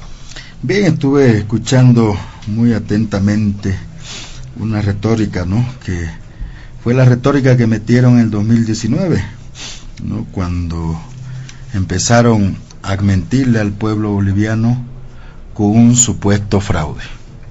Para nosotros nunca hubo un fraude, lo que hubo fue un golpe, y este golpe bien tiene secuencia. No olvidemos que primero nos dicen que hubo un fraude electoral. ¿Quién fue la primer cabeza que tuvo la oposición para empezar a engañarle al pueblo boliviano? Fue el señor Almagro, el de la OEA, porque ese señor fue el que dijo que en Bolivia había existido un fraude. Después empiezan ya la oposición a confundir que hay algo que rescatar. Yo respeto la lucha, los 21 días, perfecto, pero yo no creo en esas encuestas. Por ejemplo, yo la encuesta que creo es la del 18 de octubre, cuando ganamos con más del 54%. Si supuestamente el movimiento al socialismo venía bañado de corrupción, venía bañado de prorroguismo, no le pueden mentir al pueblo boliviano. Hubo una nueva elección y ¿quién ganó? El movimiento al socialismo. Y eso es la encuesta que vale, porque uno como ciudadano va y vota. ¿Por qué el pueblo boliviano nos volvió a dar la oportunidad al movimiento al socialismo? Porque nos volvió a dar una segunda oportunidad. Y hay que ser sincero, ¿no? Porque vieron las barbaridades que hicieron la derecha cuando ingresaron al poder. ¿Qué hizo pues la señora Yanine Áñez? La señora Yanine Áñez, si va a ser sentenciada, va a poder ser sentenciada por las masacres en Cata y Sacaba, por los robos que hubieron, o se han olvidado de los respiradores, o se han olvidado cómo malutilizaban los aviones para traerse mises, o tantos hechos de corrupción, o se han olvidado la persecución que hizo el señor Murillo. No olvidemos también que para esta elección nosotros jugamos con la regla de juego que ustedes, la derecha, la puso. ¿Quién puso al presidente del Tribunal Electoral? En el gobierno de facto hemos jugado en su cancha, con sus reglas. Ellos pusieron todo el esquema para que nosotros vamos y juguemos. Pero ¿qué pasó? El pueblo boliviano nos volvió a dar, como yo digo, una segunda oportunidad. Y es ahí donde nosotros como movimiento al socialismo ya no tenemos que equivocarnos. Tenemos que hacer bien las cosas para demostrarle al pueblo que si no han dado esta segunda oportunidad es para hacer bien las cosas. Efectivamente, la señora Yanine Áñez ahorita está con procesos ordinarios, pero también hay proposición acusatoria, y yo le aseguro, hermano Yacip, que las muertes en Cata, Sacaba, el Pedregal van a ser juzgados. Esa familia necesita paz. Esa familia que perdió a su ser querido va a recibir lo que ellos buscan, justicia. Pero no solamente yo busco que sea sentenciada la señora Yanine Áñez, yo busco también que cuando se toque el tema de Sencata y Sacaba, aquí tienen que estar esos 20 ministros. Aquí le aseguro que ahí van a venir, porque no olvidemos cuando hubo el decreto que se le da vía libre al ejército para que salga y masacre al pueblo. Firmaron los 20 ministros. Esos ministros que hoy día no quisieron, le dieron la espalda a la señora Yanine Áñez, van a venir a responder por lo de Sencata y Sacaba. Yo sigo manteniéndome que la chicanería jurídica en este proceso de golpe 2 existe, porque la justicia, aunque está mal vista, nosotros lo hemos vivido en carne propia el 2020, cuando hemos sido perseguidos, yo en Santa Cruz, por la justicia a la cabeza de Murillo, ¿no? Pero esa es la misma justicia que hoy día está acá. La misma justicia que en su momento le dio legalidad al gobierno de facto, Tribunal Constitucional, veíamos cómo lo aplaudían, pero que ahora nuevamente ahora ya lo quieren sindicar, lo quieren ahorcar, ¿no?, en la jelga. Pero la chicanería es de parte de la oposición, de los abogados de la señora Yanine Áñez. Queremos ver un juicio. ¿Qué es lo que necesita en este momento el pueblo boliviano? Certidumbre. Ya el pueblo boliviano no necesita escuchar ni fraude ni golpe. Ya se cansó. Ahora démosle certidumbre. Lleguemos a los verdaderos culpables. No solamente fue la señora Yanine Áñez. Quienes estuvieron en la universidad, quienes fueron, como decía el exdiputado, lo que le metieron a la cabeza que ella iba a ser la presidenta de facto. Ahí tiene que ser convocado el señor Camacho, que puso ministro. Tiene que ser convocado el señor Carlos Mesa, Doria Medina, porque ellos fueron parte de esta estructura que hoy en día la hemos visto que la han abandonado a la señora Yanine. ¿Por qué no vemos ni un Twitter de estos autoridades en favor de ella? ¿Por qué? Porque ven que ya no le sirve, ahora la han dejado que se defienda sola. Muy bien, para finalizar ya este punto, don Fabián Jackson. A ver, yo también me pregunto, ¿por qué el MAS ha ganado la elección? ¿Ah? Un partido político que representó la corruptela más grande que ha habido en el país, y que aprendieron muy bien de la partidocracia. ¿Y por qué volvieron a ganar?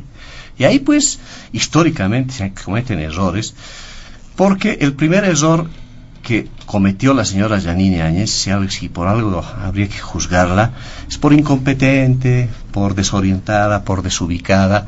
Si la elección general hubiera cumplido la señora Yanine Áñez el compromiso por el cual tenía que ser presidenta, era llamar a elecciones y punto. Eso es lo único que tenía que haber hecho. Pero estos tan ambiciosos, ¿no? La gente, los demócratas, sus aliados, ¿no? Unidad Nacional, la empezaron a utilizar a la pobre señora. Si hubiera habido elección en abril del 2020, el MAS hubiera perdido la elección con el más del 60%, pero no, sus torpezas. Después la señora la convencieron otra vez, porque parece que tenía poca cabeza para pensar por sí misma. La convencieron después para ser candidata, ¿no? Y claro, todo lo que las tropelías que cometieron en menos de 8 meses ha hecho que resucite el MAS como ave fénix. Es increíble el fenómeno político que ha acontecido y por el cual obviamente volvió a ganar el MAS, ¿no? Todavía hay muchas cosas que desentrañar, pero está claro ahí que han habido también torpezas, desubicaciones en su momento, ¿no? De parte de quienes estaban liderizando en ese momento sus posibilidades, ¿no? El propio señor Camacho, que se metió, se atrincheró en la región y había estado haciendo su trabajito ahí para ser gobernador. Parece que lo único que quería era eso, que él dijo que nunca iba a ser candidato a nada, ¿no? Y apareció de candidato a gobernador. Sí, son errores que se pagan pues caro, y ahí el MAS aprovechó toda esa circunstancia para que la gente vuelva por ahí. Como dice el diputado, les han dado una segunda oportunidad. No la rifen esta segunda oportunidad, pero no va a haber una tercera. Y claro, si van a continuar en estas tropelías, si van a continuar con la dinámica de la corruptela, del autoritarismo, no les auguro mucho éxito, porque es apenas 55%, es decir, es la mitad del país que respaldó. Hay otra mitad que les dijo no, pues también, ¿no? Que todavía tienen sus dudas. Entonces también tienen que respetar eso. Si no son democráticos y si no hacen una lectura cabal del voto, del apoyo que han tenido en esta segunda oportunidad, que no es todo el país, es la mitad de los bolivianos que han vuelto a confiar en el MAS, pero hay otra mitad de los bolivianos que estamos a la expectativa y no defrauden esa expectativa, ni siquiera a su propia gente. Hay cuestiones muy complicadas. A un año del gobierno deberíamos estar evaluando qué es lo que está pasando con la gestión del señor Luis Arce Catacora, pero está claro, esta segunda oportunidad requiere del MAS un cambio de actitud, y ese cambio de actitud no lo estamos viendo precisamente con el tercer tema, con el defensor del pueblo. Cuidado que se vuelvan a equivocar, cuidado que esa segunda oportunidad realmente se empiece a revertir en la percepción de su propia gente que ha votado por ustedes hace un año, y se arrepienta de hacerlo porque van a repetir viejas prácticas que el MAS ha estado cometiendo a la cabeza de Evo Morales como presidente. Ojalá no reproduzcan eso ahora a la cabeza del señor Luis Arce Catacora. Muy bien, de esta manera finalizamos el segundo punto de diálogo en Panamericana. Nos vamos rápidamente al último punto. Vamos a tener cierta holgura en el manejo de los tiempos, porque tenemos todavía la posibilidad de que nuestros invitados especiales puedan utilizar entre 8 a 9 minutos por participación, para hacer referencia también a un tema que ha marcado agenda durante los días precedentes y que tiene que ver con el tema del defensor del pueblo, la elección del defensor del pueblo. Se ha establecido un cuarto intermedio, hubo intentos para establecer el voto de los legisladores, no se ha llegado a los 2/3, incluso se dijo que se ha evidenciado una suerte de diferencia o división interna en el propio movimiento al socialismo, que no ha votado en una sola línea. Para ello se han establecido convocatorias incluso a reuniones de bancada interna para afinar el comportamiento homogéneo del movimiento al socialismo, pero la situación está ahí bastante complicada, tomando en cuenta de que no hay acuerdos y se aguarda que definitivamente pueda prosperar la elección de la nueva autoridad en la Defensoría del Pueblo. Don Julio Alvarado, empezamos con usted. Ya, dos pequeñas aclaraciones. Primero, aquí el diputado Céspedes nos habla, ahí está, hemos ganado con el 54%. Diputado, una pregunta. ¿Y el 52% del 21 de febrero del 2016 no cuenta? ¿En su partido no han hecho autocrítica? No podía ser candidato el señor Evo Morales, y su partido lo ha llevado. Diputado Céspedes, lo ha llevado de candidato. Eso es violar la voluntad popular. Por lo menos hagan una mínima autocrítica y digan, sí, señores. Y usted ha dicho, y ahí hemos coincidido al principio cuando hablábamos de la policía, los que han cometido delito tienen que pagar, pues. Y el señor Evo Morales, jefe de su partido, y Álvaro García Linera han cometido delito, han violado la voluntad popular del 21 de febrero. ¿Cuándo los van a juzgar? No, es que no podemos decir, se los juzga a los opositores y no se los juzga a los de mi partido. Si usted como político joven tiene esa intención de una acción fiscalizadora, desterrar la corrupción y que los delitos se sancionen, empecemos por casa. Empecemos por casa. Cuando usted haga una acción dentro de su partido y diga que venga Evo Morales, que venga Álvaro García Linera y que se sometan a un juicio por violar la Constitución, ahí la situación es diferente. Pero decir que se va a luchar contra la corrupción y contra todos los que cometen delito, pero no se los toca a mis jefes porque han violado la Constitución, ese no tiene sustento, usted me comprenderá. Lo que no estoy de acuerdo con Fabián, dice, han ganado. Yo tengo mis serias dudas, Fabián. Yo he estado en la embajada de Bolivia en Argentina y he denunciado, he mandado notas desde la embajada diciendo cómo es posible que los mismos que hicieron el fraude del año 2019 sigan siendo los funcionarios del Tribunal Supremo Electoral en Argentina, donde está la mayor cantidad de residentes bolivianos en el exterior que votan. Segundo, qué casualidad, los presidentes y todos de las mesas electorales eran los mismos del año 2019. ¿Dónde se ha visto eso? ¿Qué persona se saca 2 veces la lotería? Entonces por eso yo tengo mis serias dudas del fraude electoral también en el 2020. Y me dirán, bueno, lo emplazo a los del Tribunal Supremo Electoral. Si todo es tan transparente, ¿por qué no publican el padrón electoral? Fabián, ¿tú te acuerdas? Hasta el 2005, esas elecciones, todos los partidos tenían acceso al padrón electoral. Ahora no tienen. ¿Por qué no lo hacen? Si es tan transparente. Y nuevamente, mi estimado diputado, usted es joven, no se queme con los corruptos de su partido. Usted es joven, usted todavía tiene una larga vida como político y puede ser el dirigente de su partido. ¿Por qué no exige, así como diputado desde la Asamblea, que se transparente el padrón electoral? Ahí va a demostrar que en el movimiento al socialismo hay gente honesta, correcta, que quiere la democracia y que quiere transparencia en este país. Y para terminar, quiero solamente leerle algo de una persona que lamentablemente está muerta, pero fue el obispo del Alto, el monseñor Eugenio Scarpellini. ¿Qué dijo qué come? ¿Cuál es la evaluación que él hizo de lo de Sencata? Dijo que en ese momento hay un hecho extraordinario de violencia muy duro que obligó al gobierno, con el respaldo de las Fuerzas Armadas, a entrar a la planta procesadora de gasolina para llevarse gasolina y distribuirla en la ciudad. Se realiza sin problemas, salen los cisternas, se los llevan e inmediatamente, 10 minutos después, escuche bien esto, comienza un grupo de asalto que quiere incendiar esa planta de transformación. Aquí todo había terminado. A este punto el peligro era enorme. Si hubiesen logrado incendiar aquella planta, hubiésemos tenido más de 20.000 muertos. Y no está hablando cualquier persona. Esas son las declaraciones que hizo el obispo del Alto Scarpellini, el monseñor Eugenio Scarpellini. O sea, eso de Sencata hay que investigar, mi estimado diputado Céspedes, que se investigue la verdad. ¿Realmente son víctimas? ¿Qué pasó con la planta de Sencata? Y para terminar, el tema de la Defensoría del Pueblo.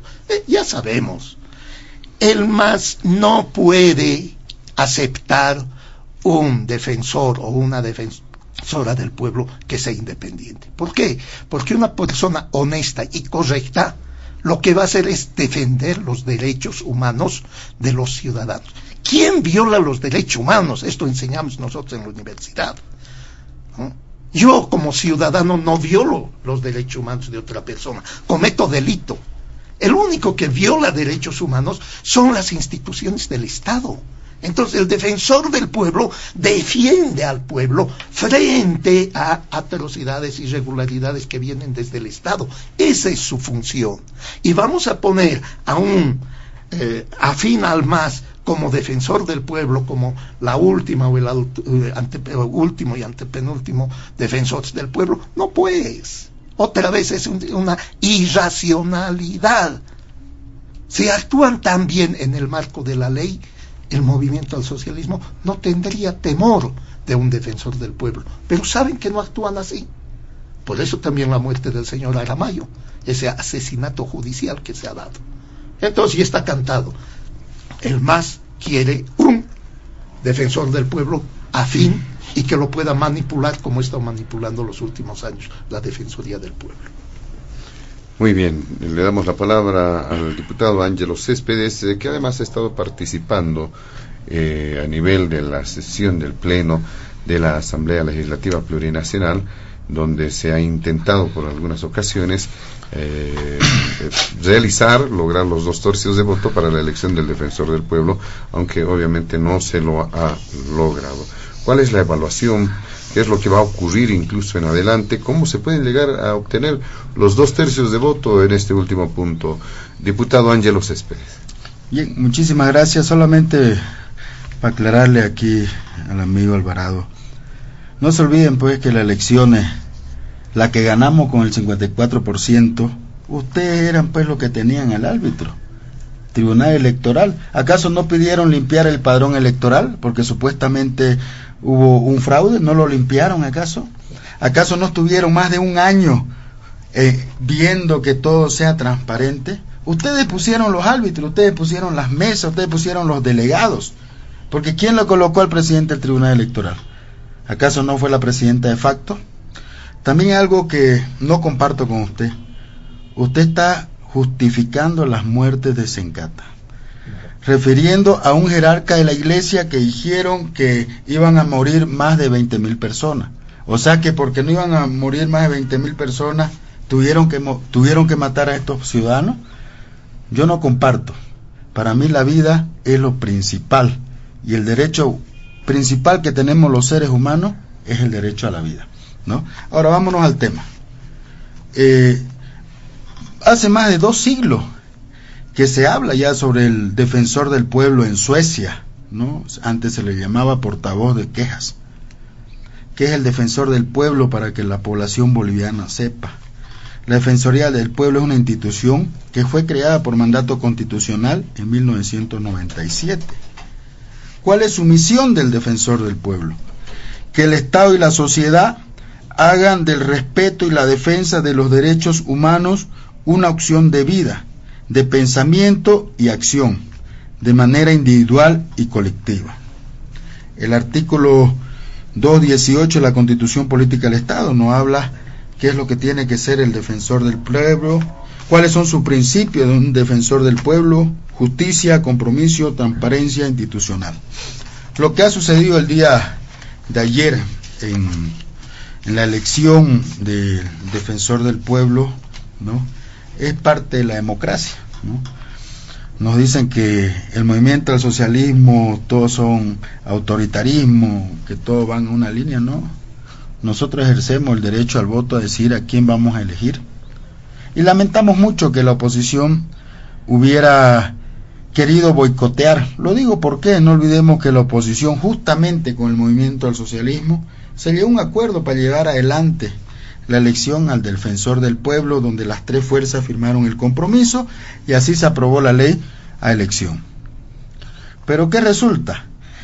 De que ya no están sus dos candidatos que ellos tenían como defensor del pueblo, no llegaron pues a la calificación, no llegaron a reunir los puntos necesarios para estar en la lista como candidato.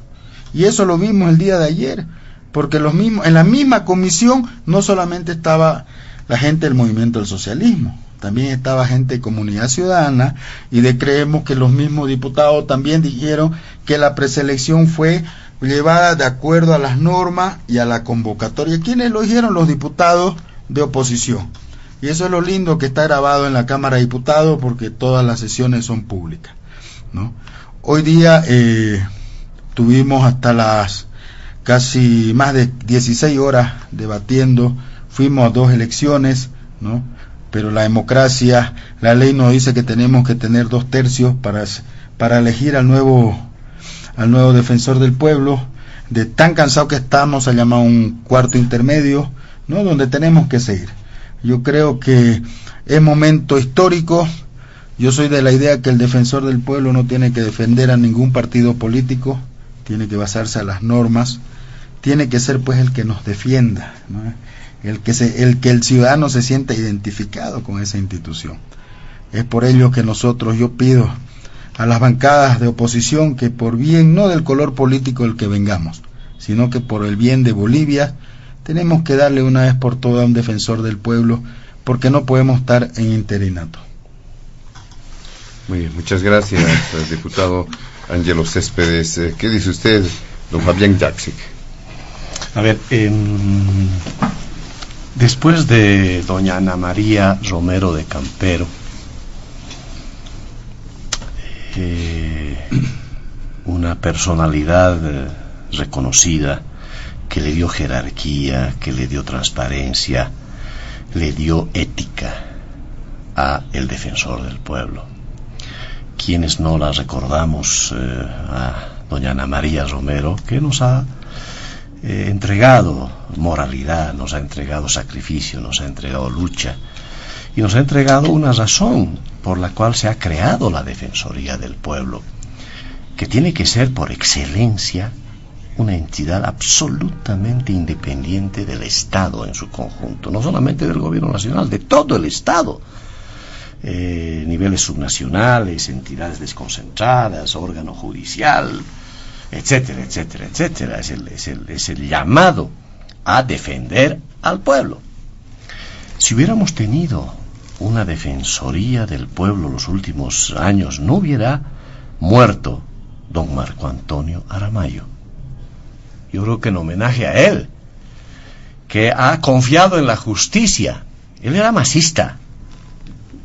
Si a un masista le pasó lo que le sucederá a cualquier otro, bueno, a lo que le va a suceder a la señora Yanine Áñez. Si le sucedió eso a don Marco Antonio Aramayo, te imaginas lo que va a pasar.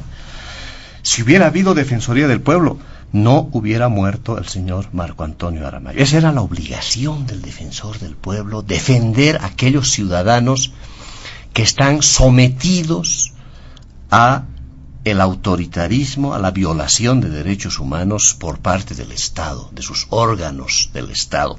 En este caso, del órgano judicial, que se ensañó con este ciudadano, don Marco Antonio Aramayo, que es de Ripley. Yo creo que un documental que se pueda hacer sobre él nos retrataría la penosa acción de más de 80 fiscales, jueces, que van a quedar en la impunidad. Lo mataron al señor Aramayo. Ojalá el MAS, en este discurso que lo acabamos de escuchar el diputado, se atrevan a procesar a esos 80 infelices fiscales y jueces que provocaron la muerte de don Marco Antonio Aramayo, y la ausencia absoluta del defensor del pueblo, de la señora Cruz, que sigue ejerciendo el cargo hasta el día de hoy. Sería lindo, ojalá, que realmente salga un defensor del pueblo digno de doña Ana María Romero de Campos. Eso queremos los ciudadanos, no queremos ninguna otra cosa más. Pero me temo que no va a suceder. Lo que dije el diputado es una verdad a medias, y las verdades a medias son mentiras, diputado. Estaba bien la comisión, por lo menos quienes vemos de afuera, ¿no? Quienes leemos el periódico, nos informamos. Parecía interesante lo que estaban haciendo en la comisión. Hemos visto, yo personalmente lo vi a un presidente de la comisión de constitución mixta hacer un trabajo, esforzarse en concertar, ¿no? Yo creo que hay el error también de los liderazgos de oposición, y aquí es un drama en la oposición que tenemos, de no presentar candidatos. Yo no sé por qué no lo hacen, ¿no? ¿Por qué no damos la pelea en todos los niveles? Creo que no creen en sus propias fuerzas, ¿no? A mí me da la pena que no han corrido candidatos de Comunidad Ciudadana, de Creemos, o del CONADE. Del CONADE sí, ¿no? Presentaron un candidato que le fue mal, ¿no? Ahí, ni modo, pues ahí, ¿no? Se equivocaron con errores que han cometido, pero bueno, presentaron, sí, CONADE presentó, qué bien que lo haya hecho, porque es una elección también, hay que pelearle. Pero ¿qué pasó con estas dos candidatos que parecían interesantes, que son medio masistas también? No es que, y digo medio masistas porque todos los postulantes que han salido al final en la última etapa, creo que fueron 16 si no me equivoco, que luego aprobaron todo, ¿no ve? Para pasar en la al filtro. Etapa eran 16. Al 16, claro. Todos esos 16 han trabajado los últimos 5 años en el gobierno del MAS, en algunas reparticiones. No puedo decir que todos son masistas, para no descalificarlos, porque no tenemos por qué hacerlo, por qué descalificarlos. Pero todos han estado, todas estas personas que han sido calificadas han estado trabajando en el último tiempo. Hoy día, por ejemplo, a quien está apoyando el MAS, parece que fuera el candidato del MAS, don Pedro Calizaya, trabajó en el Tribunal Departamental de Justicia en derechos reales este último tiempo, ha trabajado en la Defensoría del Pueblo con la señora Cruz, ¿no? O sea, es gente que de alguna manera ha estado trabajando en las reparticiones del Estado, porque tampoco los defensores del pueblo vamos a encontrar pues de Marte, ¿no? También tienen que tener alguna experiencia, y no me parece mal. Pero está claro que lo que está pasando ahora en la última fase, y estos dos ciudadanos que han sido aplazados por la comisión, ahí se resquebrejó ese afán de consenso que parecía estar manejando bien. A mí me sorprendió que, por ejemplo, lo hayan excluido de la calificación por el informe oral, por la entrevista, ¿no? Por una tontera al señor Marco Antonio Loaiza Cosío, que tuvo el que obtuvo 9 puntos. Hay otra señora que obtuvo 10, ¿no? La mejor calificada era, y este era el segundo mejor calificado. Y es alguien funcionario también muy cercano al gobierno, a las instituciones del Estado de los últimos 5 años, y parecía interesante su perfil, y lo sacan, vaya uno a saber por qué, por una calificación ahí en la rendición, en la entrevista, ¿no? De manera absolutamente torpe, grosera, ¿no?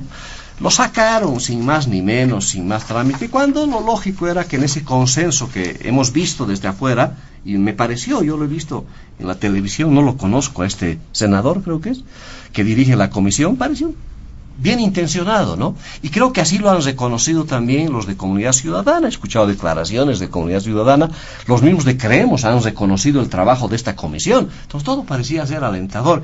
¿Y qué pasó? De pronto se quiebra la cosa, y algún senador de Comunidad Ciudadana dijo, bueno, hay una mano invisible, no es la de Adam Smith, hay otra mano invisible, parece ahí, ¿no? Que hizo cambiar la actitud de esta comisión, y empezaron a descalificar a algunos, y quedaron estos 7. Bueno, ya hay 7 en carrera. Y claro, se nota que de estos 7, parece que Comunidad Ciudadana está optando por uno de ellos, por la señora Cosío, porque están, parece, votando por ellos, por los resultados. Yo estoy hablando de lo que nos informamos en la prensa. La última votación, el señor Calizaya, que parece ser el candidato del MAS, obtuvo 82 votos. El segundo más votado fue Evelyn Cosío, que parece que es a la que está apoyando Comunidad Ciudadana. Y el MAS se ha dividido. Una parte del MAS está votando por Porfirio Gisbert, 11 votos, y ahí se nota que hay división.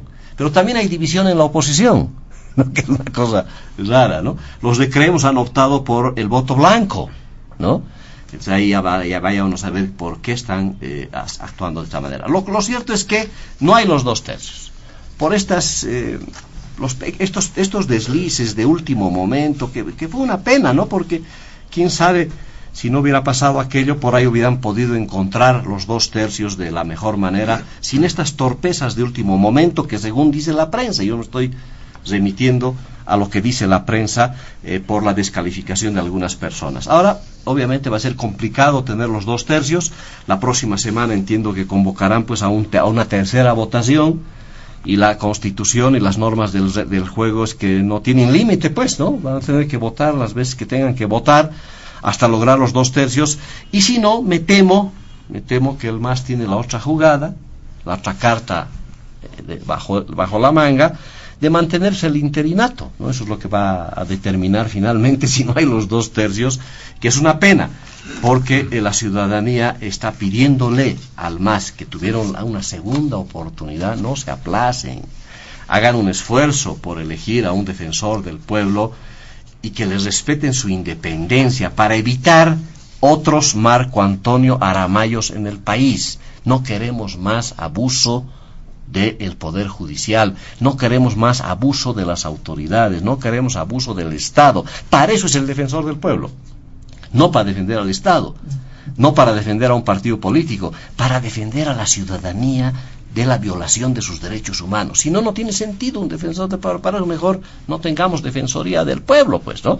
Y eso le pido, pues, aquí al diputado del MAS, no se equivoquen, den una señal clara, contundente, respeten esa independencia, a quien elijan, si es que llegan a los 2/3, si no sería una pena que realmente volvamos al interinato masista de la defensoría, que le va a hacer un flaco favor también a la necesidad de contar con esta herramienta democrática que los ciudadanos no la tenemos ya hace bastante tiempo. Si ya son cuántos años que no tenemos defensor del pueblo, ¿no? Para eso por ahí mejor no tener pues ya defensor del pueblo, si vamos a tener a alguien que defienda al Estado y no al pueblo, que sería una pena. Por eso no se equivoquen, diputado, esa segunda oportunidad que les dio la ciudadanía, aprovéchenla, hagan su tarea, respeten la independencia absoluta que tiene que tener la Defensoría del Pueblo, y ojalá logren pues los 2/3, porque si no van a tener que seguir con el interinato y eso sería una pena. Muy bien, tenemos unos minutos simplemente en el programa. Vamos a darles a modo de despedida con algunas ideas, a 1 minuto y medio, a lo sumo 2 minutos a cada participante, por favor, a cada invitado. Don Julio Alvarado. Gracias, José Luis. Yo no puedo dejar pasar esa afirmación temeraria que hizo el diputado Céspedes al señalar que yo estaría justificando las muertes de Sencata. Como defensor de la democracia, de los derechos humanos, ninguna muerte violenta se puede justificar, diputado Céspedes. Es por eso que estamos exigiendo que se investigue qué ha pasado realmente en Sacaba, en Sencata, y no son las únicas víctimas. Por eso tenemos que ser, ¿no?, ecuánimes y objetivos. No son las únicas víctimas. Tenemos víctimas desde el año 2006 de su gobierno.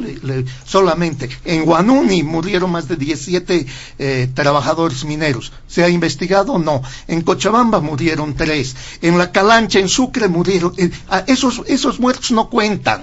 Solo cuentan los nuestros. No es así, diputado Céspedes. Nosotros estamos exigiendo que se investiguen todas las muertes, sin excepción. No puede morir ningún ciudadano boliviano más en este país por los problemas políticos. No puede suceder eso. Y por lo tanto, como miembro del Comité Nacional de Defensa de la Democracia, exigimos el esclarecimiento de todas las muertes. Nos basamos en el artículo 116, que se presume la inocencia de todos. Vamos, que se haga un juicio imparcial. Claro, con este sistema judicial corrupto, con algunas pocas excepciones de gente honrada, es difícil que tengamos justicia. Y sobre el defensor del pueblo, no voy a especular.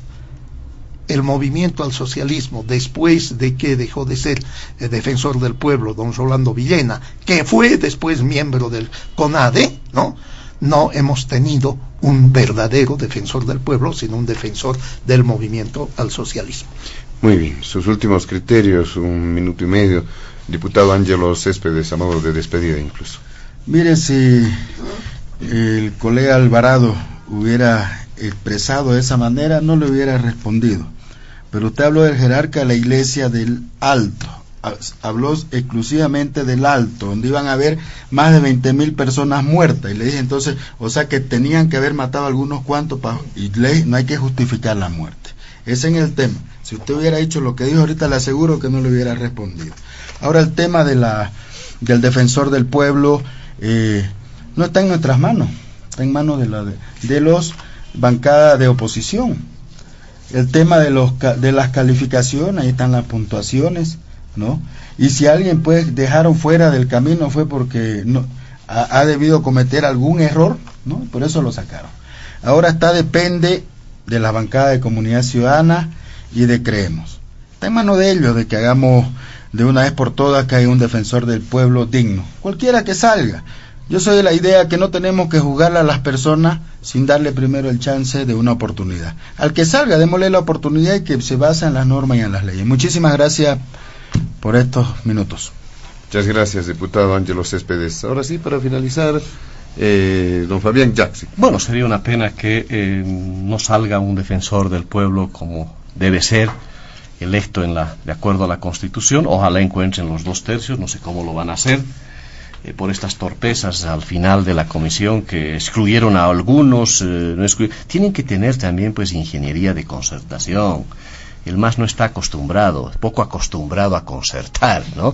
Se han acostumbrado al rodillo, yo lo he sufrido como diputado, se han acostumbrado al rodillo, a hacer lo que les da la gana, a imponer las cosas, y hoy día necesitan 2 tercios, diputado, y te aprendan a negociar, aprendan a ejercer la democracia.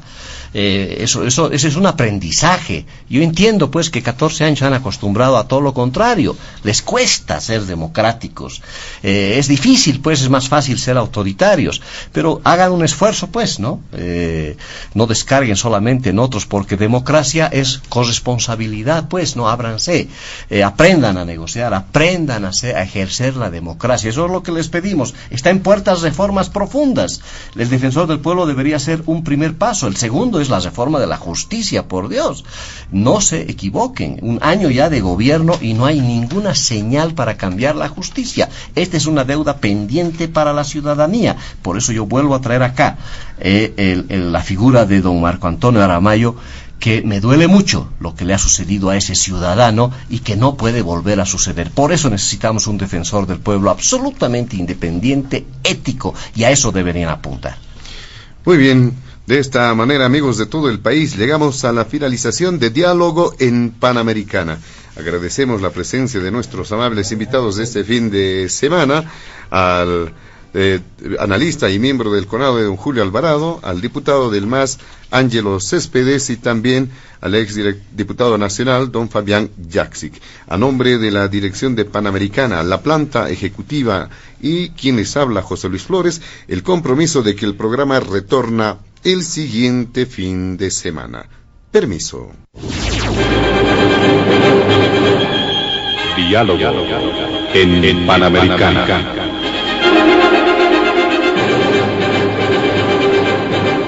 La radio agradece por la atención prestada al programa de hoy. Les invitamos a la próxima entrega del Departamento Periodístico de Panamericana, cuando anunciemos.